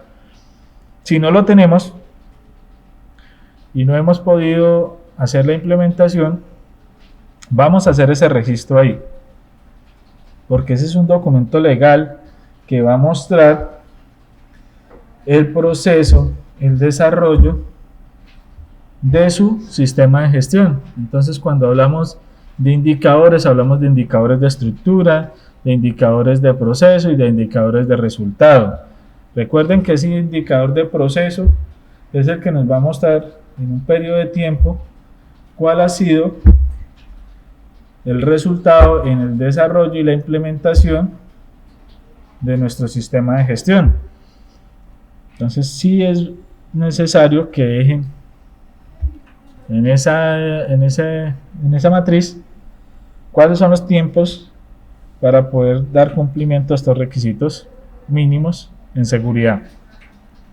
Y aquí ya vienen otros requisitos que ustedes han venido observando. Todo lo que sea procedimientos, todo lo que sea documental, ustedes lo deben relacionar en este programa de gestión. Pues relacionen los procedimientos, implementenlos, los pueden dejar como o referenciar como documento anexo, pero aparte deben tenerlo codificado. ¿Para qué? Para que sea más fácil lo que es la parte de calidad documental. Si requerimos que estos procedimientos no pasen a ser, o bueno, les sugiero que no pasen a ser esos documentos de X cantidad de hojas que son difíciles de instruir a los trabajadores, sino que sea algo dinámico, algo que le aporte a usted y que demuestre que esa persona sí lo va a hacer porque él entendió, y no de pronto una serie de hojas, 40, 50, 60 hojas para un solo procedimiento de medición. Un buen procedimiento que involucre buena animación, buen diseño, buen gráfico, para que ese empleado lo entienda o entienda ese paso a paso que usted quiere mostrar. Va a tener que también incluir todas esas medidas de prevención y todas esas medidas de protección que usted ha analizado y que está registrando para el cumplimiento de este programa de gestión. Entonces, registren lo que tienen, porque en estas medidas de protección nos vamos a unos elementos que realmente no tenemos. Entonces resultamos diciendo muchas cosas, tanto en las de protección como en los procedimientos de rescate también. Estamos enumerando muchas cosas de las cuales nosotros no hacemos parte. Entonces, verifiquen qué medidas de prevención tienen. Medidas de prevención tenemos estas. ¿Qué medidas y elementos de protección tenemos? Tenemos estos, podemos adquirir estos para cumplir con estos requisitos. Porque yo el papel le puedo decir de todo. Hasta que tengo, no sé, un equipo con ambulancia y demás para hacer la atención de esa emergencia. Pero compruebe que eso es real. Entonces haga muy bien esa estructuración de esas medidas de prevención y esas medidas de protección. En el procedimiento de rescate, entonces ya es la fase o la base final de este programa, yo debo definir en ese procedimiento de emergencia o rescate qué tipo de situaciones voy a encontrarme. Entonces puedo encontrarme una situación, no sé, horizontal, una situación vertical, con problemas atmosféricos o sin problemas atmosféricos, con persona consciente o persona inconsciente. ¿Por qué? Porque de ahí yo ya puedo empezar a definir cuál es ese procedimiento de intervención. Con persona consciente, no voy a requerir nunca hacer el ingreso de mi brigadista. Simplemente hago la activación de ese proceso de rescate o procedimiento de rescate desde el exterior y con apoyo de esa víctima que está ahí. O si por el contrario, en este caso es con pérdida de conocimiento, pues tengo que plantear cuáles serían los requisitos y cómo actuaría para hacer ese rescate. Entonces, esas son las cosas puntuales que yo debo plantear. La situación, ¿cuál es la situación que voy a vivir? Ya tengo definido cuál es la situación. Después de que defina la situación, debo hacer una práctica de ese procedimiento de rescate. Entonces lo voy a practicar. Si estoy haciendo o diciendo que es un rescate horizontal, haga esa práctica. ¿Por qué? Porque esta resolución le va a exigir a usted que haga la práctica y aparte de ese que lo deje documentado y registrado. Debe dejar un informe del simulacro realizado y un registro, que claro que sí, es un registro fotográfico de cómo fue el evento. Si tienen 2, 3, 4 escenarios, practique 2, 3, 4 veces ese procedimiento que está planteando para ese espacio puntualmente. ¿Qué deben hacer en este procedimiento de emergencias? Definan muy bien los recursos por cada escenario que vayan a vivir. No vayan a cometer el error, porque eso también es lo mínimo que uno revisa. No vayan a cometer el error de los mismos recursos para todos los escenarios. Sobre todo lo que les digo y les he mencionado siempre. El proceso de evacuación de un vertical es totalmente distinto a un horizontal. Entonces, no vayan a cometer ese error. Háganlo bien, documentense. Si tienen alguna duda, apóyense con esa entidad de RL, que está en la obligación, como lo vieron, de darles ese acompañamiento. Si ellos no tienen ese personal, recuerden que ellos también están en la obligación de contratar personas para que le ayuden a usted. Recomendable, esos elementos y esas personas que van a participar en los procesos, en el procedimiento que usted va a implementar de emergencia, deben ser certificados. No cometan errores que todavía seguimos cometiendo. Voy a hablar uno que siempre pasa. Equipo de descenso de espeleología. Y va y uno y mira y es un equipo de descenso deportivo que nosotros conocemos como el 8. Eso es un equipo deportivo. No es certificado para actividades industriales. Entonces desde ahí ya está mal. Desde que usted me diga que va a hacer un rescate con un equipo de esos, ya está mal. Ahora vamos al nivel personal.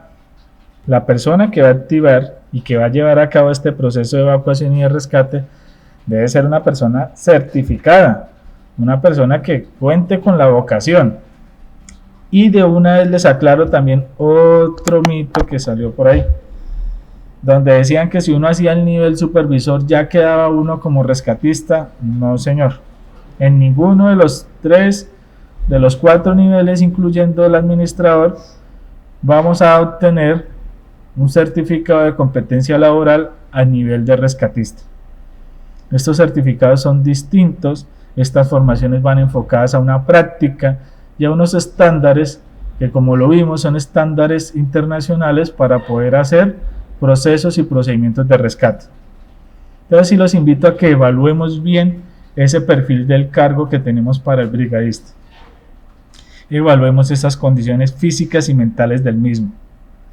Y claro está, hagan esas prácticas con esos brigadistas, a ver cómo les funciona, cómo les va y cuáles son esos tiempos de respuesta. Dentro de ese procedimiento, me estoy extendiendo en este procedimiento porque es el procedimiento, por decirlo así, como más crítico. Este procedimiento debe también dejar claro puntualmente que la presencia del vigía debe ser permanente y que es este vigía el primero en realizar la comunicación o la activación del proceso de rescate o de evacuación ante esa emergencia. Y debe, porque ahí también lo dice, y debe también tener la capacidad de apoyar, más no de realizar el rescate, pero sí de apoyar en caso que se requiera esta activación de este procedimiento. Ahí queda. Igual vamos a consultar ahora el artículo 25 y el artículo 27, que con más calma y con más detenimiento cada uno de ustedes va a abordar para ver cómo aterriza o cómo puede comparar lo que ya tienen con lo que les exige.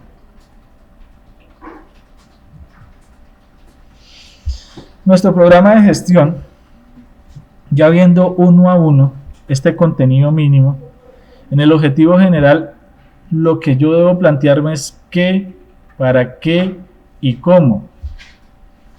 Eso es lo que me quiere decir mi objetivo general. ¿Qué, para qué y cómo? ¿Es medible? ¿Está claro ese objetivo? ¿Es concreto? Y si es real. Porque el papel, como ya se los he dicho, aguanta todo y aguanta muchas cosas, y cuando vamos a llevarlo a la realidad, realmente ese objetivo general no se cumple. Entonces el objetivo general, no se voy a hablar algo que no tiene mucho sentido. El objetivo general es realizar todas las actividades de espacios confinados de manera externa o en el exterior. ¿Será que sí es real? ¿Será que la empresa X, Y o Z va a adquirir un elemento robotizado o un dron de esos costos? Si hoy en día la adquisición de los equipos de medición portátil ha sido algo difícil para las empresas, no me quiero imaginar adquirir un dron de un promedio de unos 30 a 35 mil dólares el costo. Entonces, aterricen algo que sea real.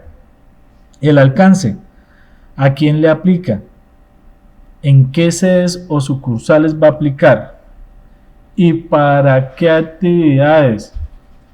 Porque la empresa puede realizar múltiples actividades. Y este programa de gestión a esas múltiples actividades no debería aplicar. Debería aplicar puntualmente a las que tengan este riesgo de espacios confinados, para así optimizar los recursos. Muchas veces vemos de que mandan a hacer examen médico ocupacional con énfasis en altura a la persona que nos apoya en la recepción o que nos apoya en los servicios generales. ¿Le aplica ese programa de gestión a esa persona? A menos de que tenga que ir a hacer la recepción de documentos, no sé, en un andamio, en una escalera, que eso no es lógico. Apliquemos bien y que ese alcance sea realmente el que es, para así optimizar los recursos. Aparte de que mandamos a hacer los exámenes, vemos que todas las personas desde recepción en adelante realizan el curso de trabajo en alturas. ¿Es necesario eso? ¿O se podría plantear una capacitación planeada dentro de nuestra empresa donde les contemos que hay unos requisitos para trabajar en alturas que ellos no los van a realizar porque no están autorizados para eso? Entonces sí es bueno que nosotros ese alcance lo hagamos de una manera objetiva. Aparte de eso, definamos cuáles son las sedes o las sucursales, porque siempre queda la sede principal. Entonces la sede principal es en Bogotá y las actividades son Puerto López, Gaitán y Castilla, y en el alcance queda para la oficina principal y ponen la dirección de la empresa. Y las sucursales nunca se relacionan. Cuando hablemos de marco legal, debemos hablar de marco legal y conceptual. ¿Qué debemos saber para que sea posible ejecutar estos trabajos? Pues, ¿cuáles son esos conceptos necesarios que debemos tomar de esta normatividad?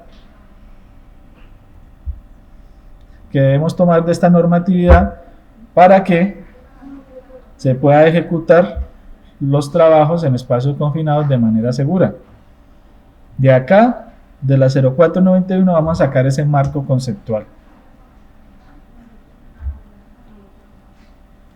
Los roles y responsabilidades, ya lo había mencionado, simplemente es que caractericen ustedes quiénes van a ser sus entrantes, quiénes van a ser sus vigías, quiénes van a ser los supervisores, y podría haber uno o varios administradores dentro de nuestra organización. Las operaciones todas son distintas, por eso es muy difícil enfocar un proceso de formación a una actividad puntualmente. Pero yo podría tener varios administradores teniendo en cuenta que estos son líderes en cada uno de sus sedes, sucursales o de sus mismos proyectos. Entonces estoy en el proyecto 1, 2, 3, necesito 1, 2, 3 administrador. Esos roles tienen que quedar definidos. Y como les dije, les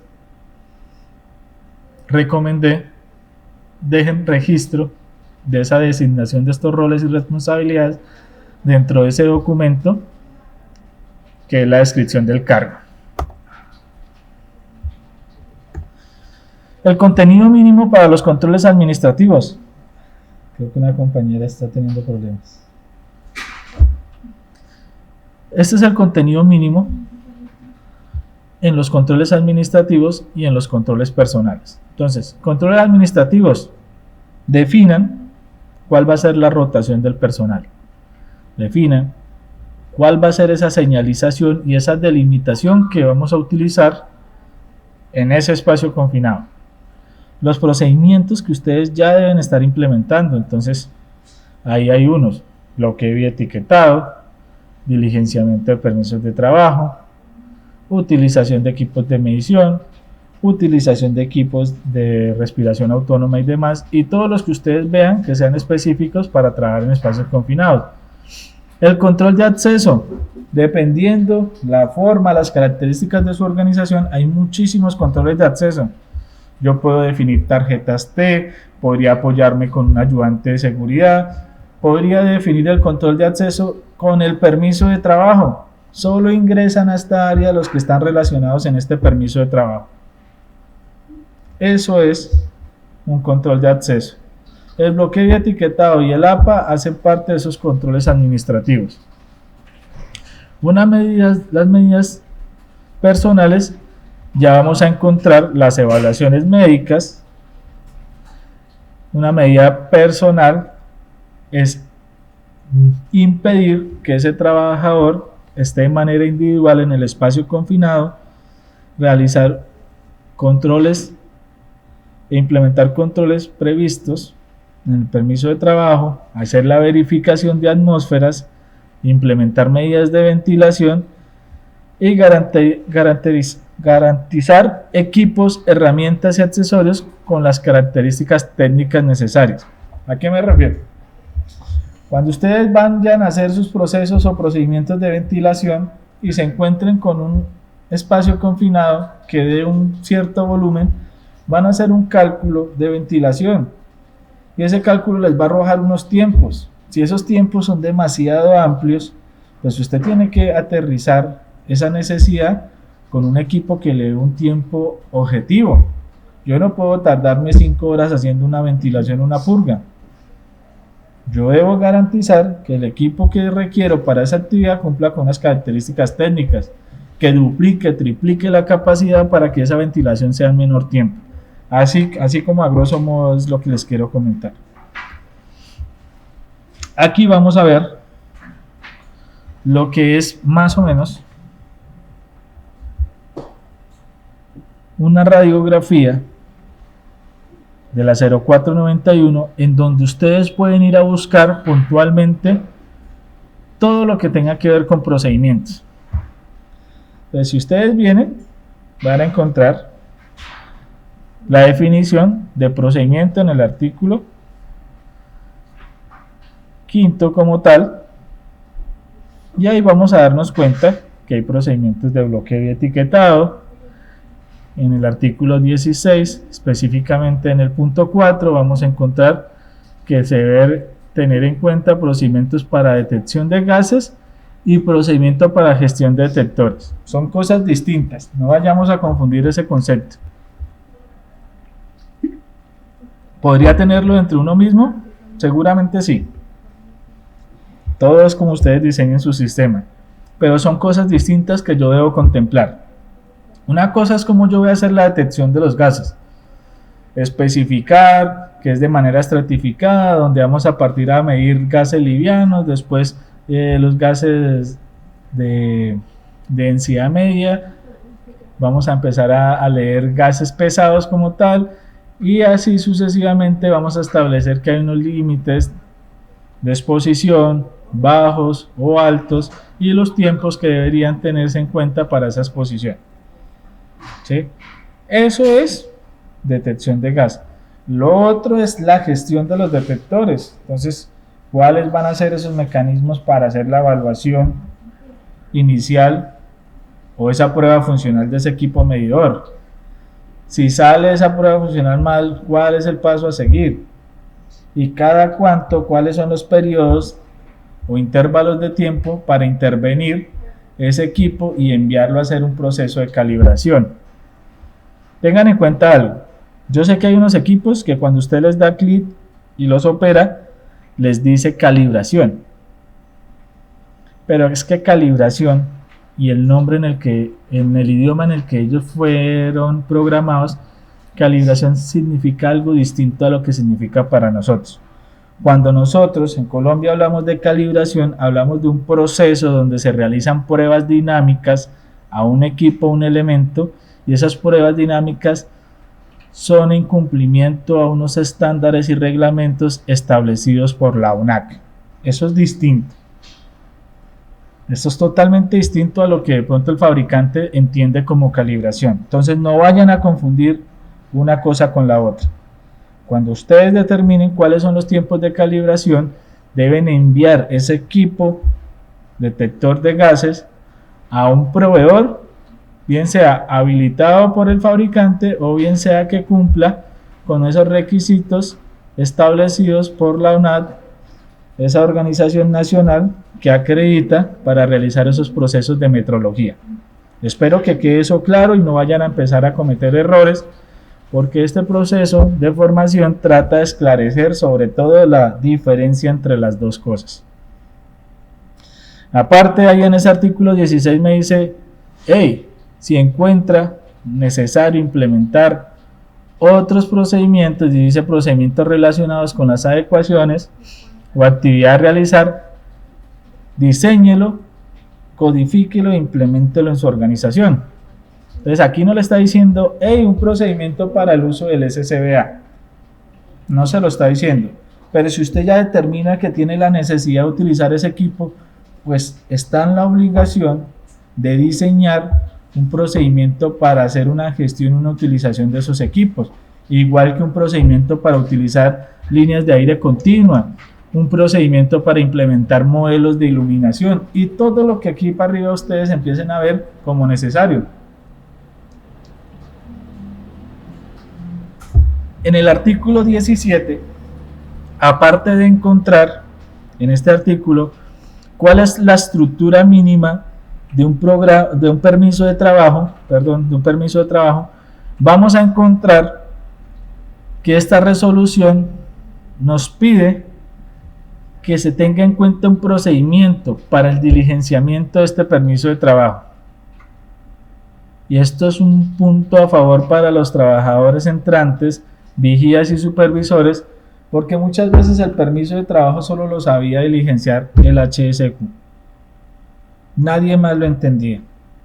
Entonces, con este procedimiento que debemos implementar, diseñar nosotros e implementar, le vamos a esclarecer cada uno de los puntos que van a encontrar estos trabajadores en ese documento que es llamado permiso de trabajo. Artículo 25, tengan en cuenta acá, y artículo 27, señores y compañeros, van a encontrar puntualmente o van a hablar puntualmente de lo que es el procedimiento de evacuación. Entonces señalan evacuación y aparte en el 27 esclarecen las características mínimas a tener en cuenta cuando ustedes empiecen a diseñar. Ahí están los documentos que nosotros como administradores debemos empezar a diseñar, si ya los tenemos, a comparar con lo que acabamos de ver en esta formación y con lo que acabamos de ver como requisito de la normatividad. Aquí hay unas recomendaciones cuando vayan a empezar a implementar alguno de ellos. Entonces, mire, cuando vayan a implementar un procedimiento LOTO o de bloqueo y etiquetado, hagan algo muy dinámico. Establezcan paso a paso qué es lo que se va a realizar, con qué se va a realizar ese bloqueo, explicando qué es cada elemento, qué es una etiqueta, qué es un candado, qué es un elemento bloqueante. Si tiene código de colores establecido, expliquen los colores establecidos. Y ese paso a paso donde se hable de que hay una preparación antes de, hay un aviso antes de realizar ese bloqueo. Aparte de eso, ya esclarezcan el apagado de la máquina, el aislamiento de las fuentes de energía y sobre todo dejen una nota así grande, importante, de la descarga de las energías residuales. La mayoría de los eventos, accidentes que se presentan no es cuando hacen el bloqueo. El bloqueo lo hacen bien, ponen su candado, ponen su etiqueta, su elemento bloqueante muy bien. Pero van a operar la máquina y no sabían que la máquina tenía baterías y por consiguiente tenía energía residual y se presenta el accidente. Entonces dejen una nota grande, expliquen bien cómo debería hacerse la aterrizada o la segregación de esa energía residual para esa máquina o para ese elemento en específico. Aquí nosotros le estamos dando unos parámetros que usted debería considerar, más no que esto sea una camisa de fuerza y que ahora esta imagen siempre vaya a ser la que uno vaya a ver en los programas de bloqueo y etiquetado. Espero que les sirva, pero como un apoyo. Establezcan ese candado, esa etiqueta, realicen las pruebas que les estoy comentando y tiempos de trabajo, tiempos de notificación del encendido y qué debemos hacer para liberar y quitar etiquetas. También establezcan qué debería hacerse si no se obtiene un retiro de la etiqueta de manera adecuada por X o Y situación. Entonces, ¿cómo hacen ese canal de comunicación con el trabajador que aparece en el bloqueo etiquetado? ¿Cómo le informaron y cómo le notificaron? No se queden con la notificación vía celular. Ustedes ya son profesionales y algunos con posgrado de especialización y magíster. Recuerden que todo debe quedar documentado y escrito.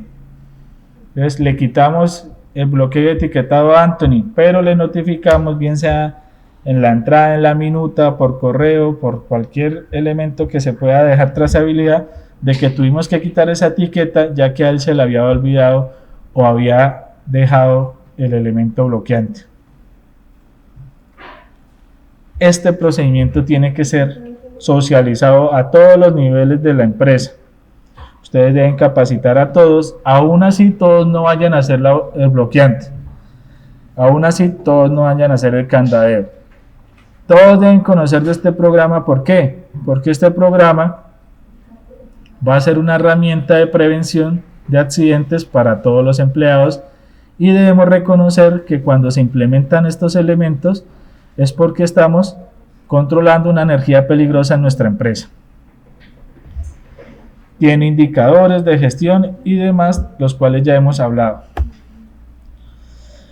Recomendaciones cuando empiecen a hacer los procedimientos de medición. Recuerden los intervalos de medición, estamos hablando del 1,20 m. Recuerden los tiempos que se deben considerar por la longitud de la sonda, que eso ya lo va a recibir en conocimiento su vigía, va a recibir una capacitación muy buena, específica, donde van a llevar en la práctica aquí en Green Company todos esos conceptos de seguridad. Se les va a establecer que hay unas distancias máximas, entonces se les va a explicar y ustedes deben considerar en ese programa y en ese procedimiento esto que se está recomendando ahí.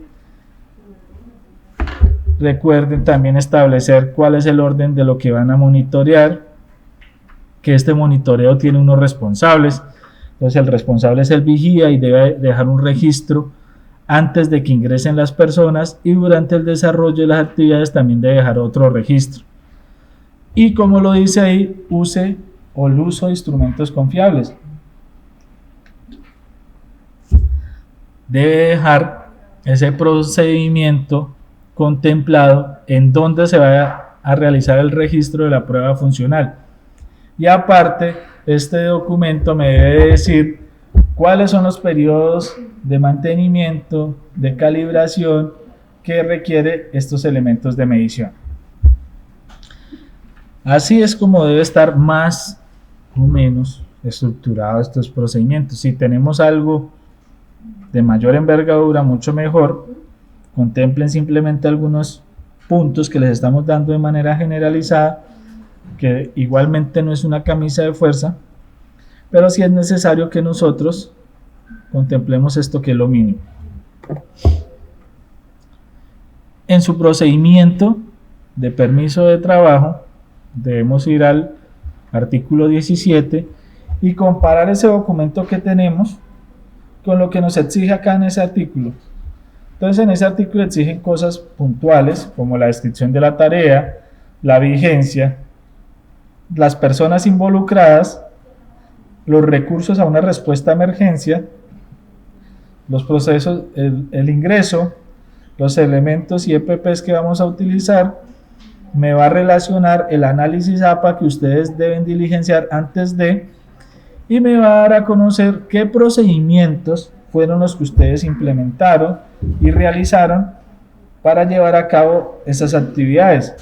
Aparte, yo también debo contemplar ese reporte de las condiciones de salud. Esto es lo que debe estar contemplado en nuestro procedimiento, explicando uno a uno esos puntos, y aparte debe estar también registrado en nuestro formato de permiso de trabajo.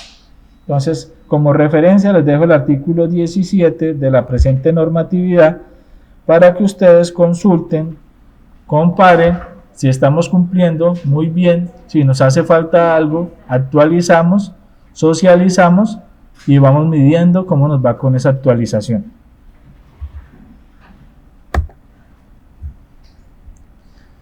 El programa de gestión para el trabajo en espacios confinados debe contener como mínimo la identificación y valoración o evaluación de ¿qué? De las atmósferas, los equipos y herramientas. Debemos validar qué se debe hacer en caso de una energía peligrosa, una temperatura y los demás riesgos. ¿Y por qué se da esto? Porque recuerden que a partir de esta identificación, de esta valoración de riesgo, pues nosotros vamos a determinar el grado de peligrosidad de nuestro espacio confinado.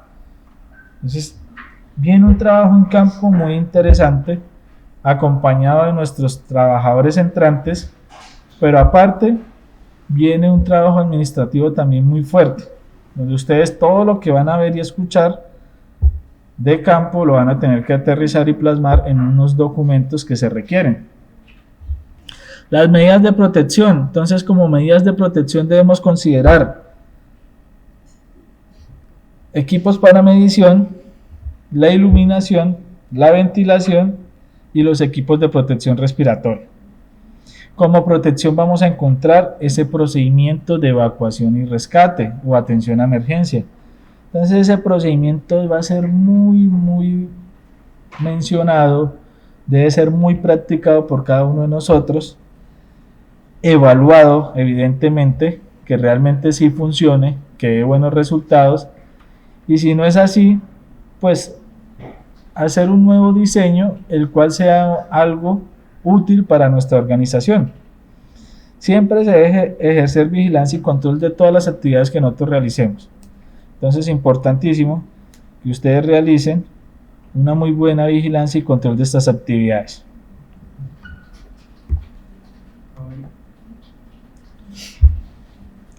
Aquí como tal, ya se menciona cómo debe estar estructurado y especificado este procedimiento en caso de emergencia. Y aparte, ya ustedes deben empezar a considerar esos indicadores de gestión que encontramos en el decreto 1072, recuerden. Indicadores de gestión, de estructura, de proceso, de resultado, los cuales nos van a dar unos datos importantes para medir y evaluar el estado en el que está nuestro sistema de gestión. Que hacer un sistema de gestión planteado en ese ciclo PHBA, en ese ciclo POE, que siempre va a ser la mejora continua, pues vamos a tener opciones de revalidar algunas actividades planteadas para mejorar ese resultado y mejorar esa intervención del riesgo.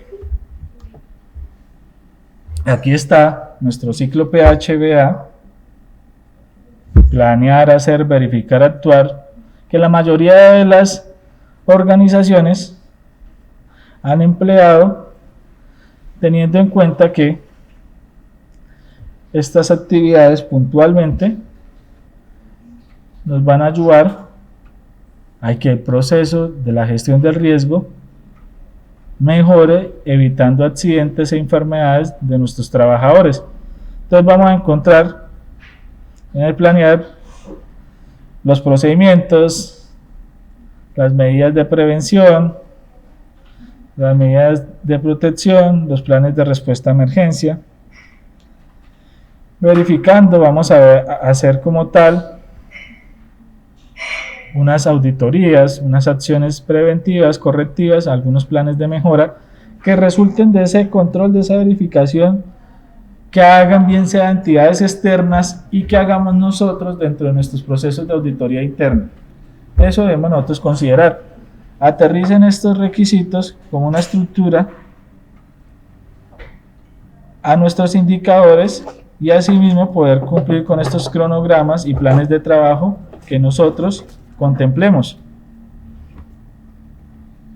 Esto lo vamos a encontrar todo en el artículo 11 y artículo 12. Entonces, cuando empecemos nosotros a estructurar, que ya estamos viendo la estructura de nuestros programas de gestión, debemos ir y referenciar dónde encontramos los componentes de esta fase o de este ciclo PHBA. Lo encontramos en el 11 y lo encontramos en el 12 como tal. Comparamos, verificamos que sí estemos cumpliendo, y en el caso que no estemos cumpliendo, simplemente modificamos, rediseñamos y ejecutamos para medir cuál es el resultado con esos cambios que estamos realizando. La responsabilidad del administrador del programa de gestión, pues ya lo habíamos mencionado. Nos vamos a encargar de diseñar, administrar y asegurar este programa de gestión. ¿Qué debemos tener en cuenta? La planeación, los temas interdisciplinarios, liderar y gestionar todas esas estrategias que nosotros vayamos a plantear. Esas estrategias deben ser muy aterrizadas a nuestra necesidad normativa, a lo que hemos identificado, pero también a nuestra necesidad operativa. Ya en este momento nosotros debemos ir de la mano con la operación, funcionar sin dejar a un lado la seguridad de nuestros trabajadores, pero ser inteligentes y aterrizar esto como un recurso que está aportando la organización y no como un bloqueo o como algo que retarde la operación de nuestra actividad económica. Realizar control, seguimiento, evaluación y siempre enfocar todas nuestras recursos y actividades con ese ciclo PHBA. Las organizaciones que ya tienen algo planteado o ya tienen un avance de este programa, va a ser más fácil llegar y tomar y comparar o ir a buscar en cada uno de los artículos antes mencionados el cumplimiento. De no tener nada, vamos a arrancar con esa imagen inicial o con esa radiografía que nos da como contenido mínimo la resolución 0491. Los que no tienen nada, vamos a aterrizar todo nuestro programa y partir desde acá. Ya por último, tengan en cuenta esto. Tengan en cuenta los tipos de indicador que vamos a tener nosotros en nuestro programa de gestión. Entonces, definir el nombre del indicador, la fórmula como tal, cómo se va a interpretar y cuál es esa periodicidad mínima que vamos a tener en cuenta nosotros. Nosotros debemos considerar estos puntos que están enmarcados en el decreto 1072 para plantear los indicadores de seguimiento que vamos a implementar en nuestro programa de gestión. Entonces voy a salir de acá, vamos a ir nuevamente a nuestro Drive, donde la compañera nos compartió este Drive, y aquí hay un documento importante, vamos a descargar, que no quiere decir que sea camisa de fuerza, pero que va a servir como guía para que comparemos cómo está nuestro programa de gestión, cómo está estructurado frente a lo que se requiere que nosotros tengamos implementado.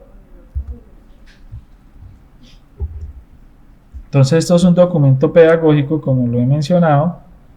Ustedes deben establecer ese objetivo, establecer ese alcance como tal y establecer esos cronogramas de actividades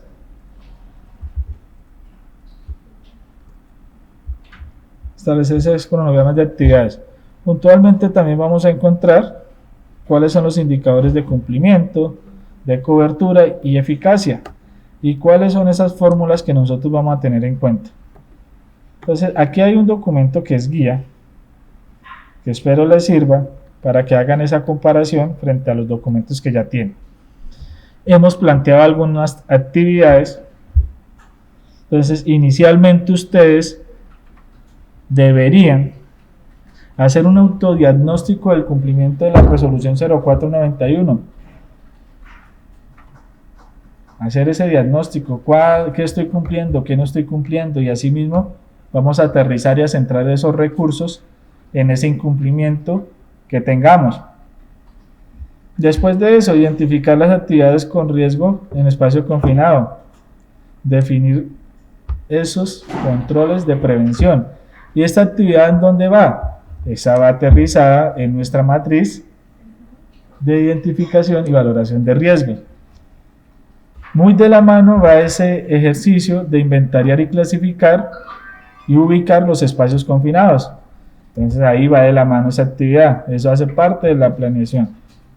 Ya empezar a hacer una implementación son las demás actividades que ustedes determinen como requisito de su empleador. Entonces, ¿el empleador está en la obligación de hacer exámenes de ingreso? Sí. ¿Está en la obligación de elaborar procedimientos? Sí. ¿De divulgar e implementar estándares de trabajo? Sí. Entonces vayan identificando cuáles son esas obligaciones de nuestro empleador. ¿Y dónde vamos a tener esas obligaciones? Artículo 7 de la resolución. Recuerde que ya vimos obligaciones del empleador, obligaciones del empleado y obligaciones de la ARL. Todo esto se va a traducir en una serie de actividades que van a estar programadas por meses y las cuales pues ustedes van a tener que ejecutar para obtener un cumplimiento, una eficacia frente a lo que se planteó como cronograma de actividad. Aquí se le entrega esta guía, espero que sea bien utilizada. La información y el conocimiento es de todos. Pero yo sí estoy de acuerdo que ustedes que están haciendo en este momento el desgaste, escuchar a una persona 2, 3 horas, ya vamos casi 6 horas en este proceso, un poco más, escuchar a esa persona, tener que hacer evaluación y todo, para que cualquiera me pida una copia de este documento y yo la esté entregando sin ni siquiera darle el valor, creo que no debe ser así tampoco. Valoren las cosas y el esfuerzo que cada uno de ustedes está haciendo, porque entiendo que es un esfuerzo, aquí todos están trabajando y aún así están tratando de meterle a las actividades, tratando de escuchar algo que les aporte, que les mejore ese nivel profesional que tenemos. Entonces, si ya tienen estos documentos, utilícenlo, pero son ustedes los que hicieron este proceso, son ustedes los que merecen tener esta información. Aprovechenla. Aprovechen esta información que están obteniendo, que no se obtiene regularmente ni en Google ni con las ARL. Esas ARL dejaron a un lado ese acompañamiento hace mucho tiempo que realizaban a nuestras empresas como tal. Entonces ya tenemos acá ese documento que nos sirve como una guía. Aparte de eso, les adjuntamos también, voy a descargar este documento, regálenme 2 minutos por favor, ya me conecto nuevamente. Perdón ahí por la interrupción.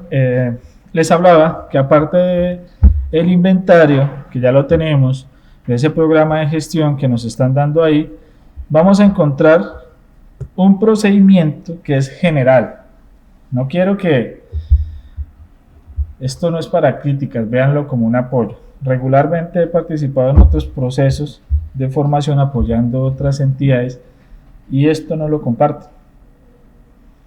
Esto es un gran avance, una gran ayuda para ustedes como administradores, bien sea porque lo tengan o porque no lo tengan, le va a servir como comparativa. Entonces van a encontrar un procedimiento general para los permisos de trabajo para tareas de alto riesgo y un documento que también está acá, que es un documento general de cómo debería ser un permiso de trabajo cumpliendo el artículo 17 de esta normatividad. Entonces, pueden ir y buscar su documento y darse cuenta que pues tiene un paso a paso, tiene unas actividades, tiene un dato de cómo se debe llenar, el porqué de cada punto, de cada ítem, explicar, dar unas opciones, unos ejemplos, quiénes deben estar involucrados y demás. ¿A dónde se deben remitir? Entonces algunos estándares que ustedes ya tengan establecidos. Ahí queda ese documento, también como documento guía. Como documento guía para que ustedes puedan hacer bien sea ese comparativo o bien sea esa implementación en su empresa. Ya aquí lo que nos queda en el curso de formación es lo siguiente. Vamos a hacer la evaluación de este componente teórico, que relativamente son las mismas preguntas que ya hicimos en el quizzes. Lo van a diligenciar, necesito el diligenciamiento de todos los presentes, realizarle el diligenciamiento. Después de que terminemos, las personas ya se pueden desconectar diligencien el inventario como se les pidió, un ejercicio tipo 1, un ejercicio tipo 2, y lo envían al correo que les compartió mi compañera por el chat del Meet.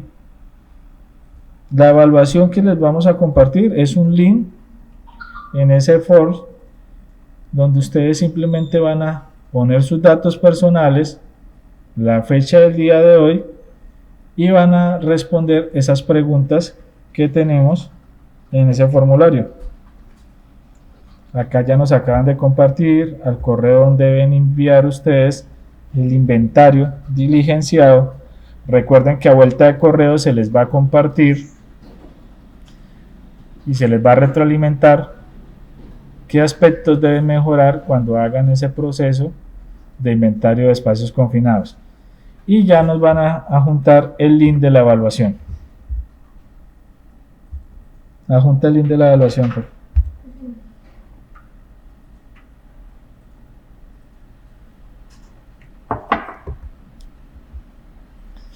Acá vamos a encontrar, compañeros, el link de la evaluación. Diligencien. La evaluación se supera con un 70%. Entonces les pido el favor que la diligencien. Si obtienen un resultado menor a 70%, ahí le da la opción de enviar nuevamente una respuesta. Validen qué respuestas obtuvieron incorrectas y le dan a enviar una nueva respuesta para que ese resultado sea superior al 70%. El inventario, que ya lo he repetido, lo van a enviar a este correo. Entonces, mire, nuestro encuentro se había establecido hasta las 5 de la tarde. La idea es que diligenciemos nuestra evaluación y tengamos ese tiempo también para diligenciar el ejercicio práctico que es el inventario. O sea que se reciben inventarios solo hasta las 5 de la tarde. Los inventarios después de las 5 de la tarde no van a ser tenidos en cuenta. Es suficiente tiempo, son solo 2 ejercicios, vuelvo y les recuerdo, uno tipo 1, uno tipo 2. Tienen que cambiar las medidas, no es que voy a tomar ahora las medidas del mismo ejemplo que les acabo yo de compartir. Entonces hagan esto a nivel profesional, que ya somos profesionales, y realmente hagámoslo para que esa evaluación nos ayude a mejorar, bien sea que me quede bien o bien sea que me quede algunos aspectos por mejorar de ese inventario. Vamos a diligenciar la evaluación, voy a estar atento si alguno tiene alguna duda, algo por comentar, yo voy a estar atento para irla resolviendo. Mientras tanto, vamos diligenciando esa evaluación y haciendo esa actividad, por favor.